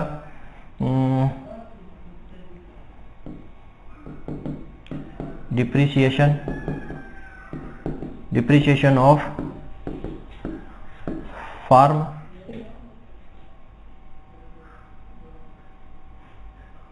फार्म रिसोर्सेस या farm building, depreciation of farm implement, हाँ, डिप्रिसिएशन ऑफ फार्म इम्प्लीमेंट मतलब जो मशीनरी जो इम्प्लीमेंट है उसके पास, उसका डिप्रिसिएशन, डिप्रिसिएशन का मतलब समझते हो, उसके मतलब जो है लॉस, हाश होना, हाश होना मतलब है जैसे मान लो ये बोर्ड मैंने खरीदा, ठीक है, ये मान लो मैंने बोर्ड जो है 2 लाख रुपए का खरीदा। अब मैं इसको बेचूंगा तो क्या मुझे 2 लाख रुपए मिलेंगे? नहीं मिलेंगे, कुछ कम मिलेगा। क्यों? क्योंकि मैंने इसको 1 साल या 6 महीने 8 महीने इसको यूज किया है। तो अगर मैं नहीं भी यूज करता तब भी ये कॉस्ट आती, ये कॉस्ट तब भी आती, क्योंकि ये फिक्स्ड कॉस्ट के अंदर आता है। अगर मैं इसका यूज करता या नहीं करता तो भी इसकी कॉस्ट आनी थी, उसी को बोलते डिप्रिसिएशन। मतलब कि मैंने खरीदा तो इसको 2 लाख रुपए में, लेकिन अब मैं बेचूंगा तो मुझे 2 लाख नहीं मिलेंगे। क्यों? क्योंकि इसका जो डिप्रिसिएशन है वो कट जाएगा। अनुमान जो है 1 साल का 10% डिप्रिसिएशन माना जाता है, तो यही डिप्रिसिएशन होता है। जो फार्म इंप्लीमेंट है उसके पास, तो वो अगर साल पे खेती करने के लिए यूज कर रहा है, नहीं भी कर रहा है, पर उसका लॉस तो हो रहा है ना, उसकी कीमत तो कम हो रही है, तो वो भी जुड़ता है इसके अंदर। फिर क्या आता है? Depreciation of farm building, farm building का डिप्रिसिएशन, इरिगेशन स्ट्रक्चर का, जो उसने मान लो पंप सेट वगैरह लिया है, ठीक है, उसके स्प्रिंकलर है, इरिगेशन स्ट्रक्चर, इसका जो आ जाएगा वो भी जुड़ता है, ठीक है, A1 कॉस्ट के अंदर। 13 में क्या आ जाएगा? डिप्रिसिएशन ऑफ फार्म बिल्डिंग हो गया, इरिगेशन स्ट्रक्चर हो गया, डिप्रिसिएशन ऑफ फार्म इंप्लीमेंट हो गया, केनाल वाटर चार्जेस हो गया। केनाल वाटर चार्जेस के बाद और क्या आ जाएगा?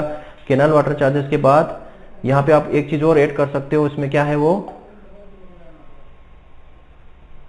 केनाल वाटर चार्जेस के बाद यहाँ पे आपका आ जाएगा, हाँ, जो आपने लैंड रिवेन्यूज वगैरह हैं आपके, ठीक है, लैंड के रिवेन्यूज हैं, सीज है, टैक्सेस है ना। मतलब यहाँ पे और क्या आ जाएगा? जो है लैंड आपने ले रखी है, लैंड का रिवेन्यू आ जाएगा, लैंड का रिवेन्यू आ जाएगा, सीजेस मतलब उपकर हो गया, and other taxes, other taxes ये आ जाएगा, ठीक है। तो डिप्रिसिएशन हो गया, फार्म बिल्डिंग हो गया, इरिगेशन स्ट्रक्चर हो गया, लैंड रिवेन्यूज हो गया, सीज हो गया, अदर टैक्सेस हो गया। अब यहाँ पे आपका क्या आ जाएगा? इसमें आपका आ जाएगा कुछ हमने एक चीज और छोड़ी है, ऊपर मैन्योर हो गया, फर्टिलाइजर, इंसेक्टिसाइड छोड़ा, तो यहाँ पे आ जाएगा value of insecticide and fungicide, insecticide और फंजीसाइड की वैल्यूज भी इसके अंदर आ जाएगी। अब दो चीज और बची है, 15 और 16। और क्या हो सकता है इसके अंदर वैल्यू 15 और 16 के अंदर? जो हमारे पास कुछ वर्किंग कैपिटल्स होते हैं ना, इसके अंदर क्या होता है? और हाँ, value of working Capitals, value of जो वर्किंग कैपिटल्स होते हैं, ठीक है, जो वर्किंग कैपिटल्स होते हैं फॉर्म पर, उनकी वैल्यूज भी यहाँ पर ऐड हो जाएगी वर्किंग कैपिटल्स की। और नंबर 16 में आ जाएगा कुछ मिसलेनियस फैक्टर्स। मिसलेनियस में क्या आ सकता है? आपकी कॉस्ट आ सकती है किसकी? रोप की, रस्सी की कॉस्ट, रिपेयर की कॉस्ट आ सकती है, रिपेयर ऑफ स्मॉल इंप्लीमेंट, जो छोटे छोटे इंप्लीमेंट्स होते हैं उनकी कॉस्ट हो सकती है, ठीक है, गेती पावड़ा, कुछ भी छोटे मोटे इंप्लीमेंट्स होते हैं उनकी भी कॉस्ट आ सकती है। तो कॉस्ट A1 के अंदर ये सारी आती है। हालांकि ये सब रटने वाला काम है, पढ़ने की इसको जरूरत, समझाने लायक कुछ नहीं इसमें। तो कॉस्ट A1 के अंदर क्या चीज आई है? ये मैं छोटा कर दिया इसको। ये कॉस्ट A1 के अंदर जो है आपकी इतनी सारी चीजें, टोटल 16 आइटम आते हैं कॉस्ट A1 के अंदर, ठीक है। ये 16 आइटम जो आते हैं कॉस्ट A1 के अंदर आते हैं, ठीक। अब कॉस्ट A1 के बाद हम बात करते हैं यहाँ पे कॉस्ट A2 की, कॉस्ट A2 की बात करते हैं। तो कॉस्ट A2 में क्या आ जाएगा? यहां आ जाएगा cost A1 plus rent paid for leased land, ठीक है। जो अगर मान लो कोई जमीन आपने मुनाफे पे रखी हुई है या फिर ठेके पे रखी हुई है, लीज पे रखी हुई है, तो उसका भी आप क्या करोगे? रेंट दोगे। लैंड का अवार्ड क्या होता है? रेंट। उसका भी रेंट दोगे तो वो भी कास्ट में जुड़ जाएगा। तो कास्ट A2 के अंदर कितने आइटम हो गए? अब कास्ट A2 के अंदर टोटल हो गए 16 आइटम। क्यों? क्योंकि 16 आइटम तो ये हो गए और एक ही हो गया। तो कॉस्ट A2 में टोटल 17 आइटम हो गए, कॉस्ट A1 16 आइटम थे इसमें, और rent paid for fees land, जो जमीन आपने लीज पे ले रखी है उसकी कॉस्ट भी जुड़ जाएगी। तो टोटल 17 आइटम हो गए। इसके बाद बात करते हैं कॉस्ट B की। कॉस्ट B में क्या आ जाएगा? एक तो आ जाएगा कॉस्ट A2 आपका, जिसमें कितने आइटम? 17। और यहाँ पे इंपुटेड वैल्यू ऑफ ऑन लैंड, यहाँ क्या हो जाएगा? इंपुटेड वैल्यू ऑफ ऑन लैंड। इसका मतलब क्या है ये भी बताऊंगा। इसके अंदर प्लस और होगा क्या? Imputed value of on fixed capital. अब यहां पे मुझे दो चीज बताना, ये ऊपर कहीं नहीं आया ना, ये कहीं नहीं आया imported value of own land, imported value of on fixed land.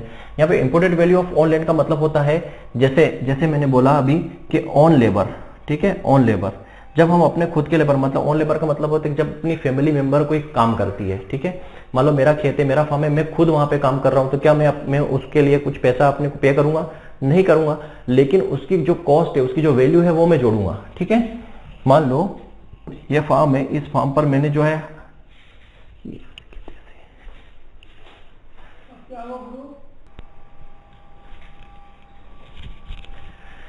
Cast B2 का मतलब क्या है? Cost A2 plus imputed value of own land and imputed value of on fixed land. अब यहाँ पे मतलब क्या है? ऑन लैंड,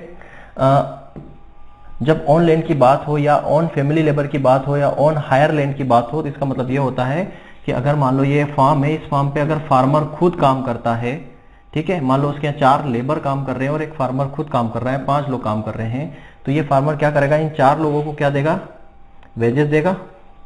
4 लोगों को वेजेस देगा, लेकिन फार्मर खुद को वेजेस नहीं देता है। लेकिन जितना वेजेस मान लो एक व्यक्ति को क्या दे रहा है? 200 रुपए दे रहा है, तो वो क्या करेगा? इस कॉस्ट में, मतलब इस फिक्स कॉस्ट में या इस ऑन लैंड में, या जो क्या करेगा, वो खुद का भी पैसा 200 रुपए जोड़ के रखेगा, इनपुटेड करके रखेगा कि अगर मैं काम ना करके अगर मेरी जगह किसी मजदूर को रखता तो वो 200 रुपए कॉस्ट मुझे देना पड़ती। ये चीज है। तो अगर उसकी खुद की जमीन है जो लीज पे नहीं, लीज लिया है तो रेंट देना पड़ेगा, लेकिन अगर उसकी खुद की जमीन है, खुद की जमीन नहीं होती तो रेंट देना पड़ता, तो वो खुद की जमीन को भी वैल्यू इनपुट करके चल रहा है। और उसके जो फिक्स कैपिटल है, फिक्स कैपिटल जैसे कुछ मशीनरी वगैरह कुछ एक्स्ट्रा चीजें हैं, है ना, जो फिक्स है वो खुद की है, तो खुद की है तो वो उसका भी क्या करेगा? पैसा यहाँ पे जोड़ के चल रहा है कि अगर मान लो मेरे खुद के पास नहीं होती, मैं बाहर से लाता, तो मुझे पैसा देना पड़ता, वो कॉस्ट यहाँ पे जुड़ जाती है किसमें? V1 में। तो यहाँ पे टोटल आइटम कितने हो गए? 19, ठीक है, ये 17 और एक ये और एक ये। क्लियर है? इसके बाद हम बात करते हैं कॉस्ट C की। कॉस्ट C क्या होता है? याद रखना, कॉस्ट B प्लस यहाँ आ जाएगा imported value of on family labour, imputed value of on family labour, on family labour. वही बात हो गई यहाँ पे कि अगर किसान खुद काम करता है, किसान की फैमिली में से कोई काम करता, तो वो उसके पैसे नहीं देता है, ठीक है, उसके क्या कोई पैसे देगा? नहीं देगा, क्योंकि वो उसकी फैमिली ही काम कर रही है। लेकिन अगर फैमिली काम ना करके वहां पर अगर वो मजदूर रखता तो उसको पैसे देने पड़ते हैं। तो उसने वो पैसे जहाँ पे जोड़ के रखे कि अगर फैमिली काम नहीं करती और बाहर से हायर करता तो जो पैसा मेरा लगता वो पैसा उसने जोड़ दिया। अब यहाँ पे ये जो कॉस्ट सी आया है यही होता है, कॉस्ट सी ही क्या होता है? कॉस्ट ऑफ कल्टीवेशन होता है, ठीक है। मतलब यहाँ पे हमने सारी चीजें देखी, क्या क्या सारी चीजें देखी कि हायर मतलब सोइंग से लेके, फील्ड प्रिपरेशन से लेके हार्वेस्टिंग तक का पूरा काम, ठीक है। फील्ड की प्रिपरेशन से लेके हार्वेस्टिंग तक सारी चीजें क्या आ जाती है अपनी? हार्वेस्टिंग तक या मार्केटिंग तक। हार्वेस्टिंग प्लस यहाँ मार्केटिंग तक ले लो, मार्केटिंग तक, मार्केट ले जाने तक जितनी भी कॉस्ट आती है वो कॉस्ट ऑफ कल्टीवेशन के अंदर हम रख देते हैं, ठीक है। तो ये सारी चीजें थी हमारी, ये हमारा कॉस्ट ऑफ कल्टीवेशन वाला या कॉस्ट कॉन्सेप्ट वाला जो चैप्टर है वो पूरा यहाँ पे कंप्लीट होता है, ठीक है। इस लेक्चर में इतना ही। Thank you very much. जय हिंद, जय भारत।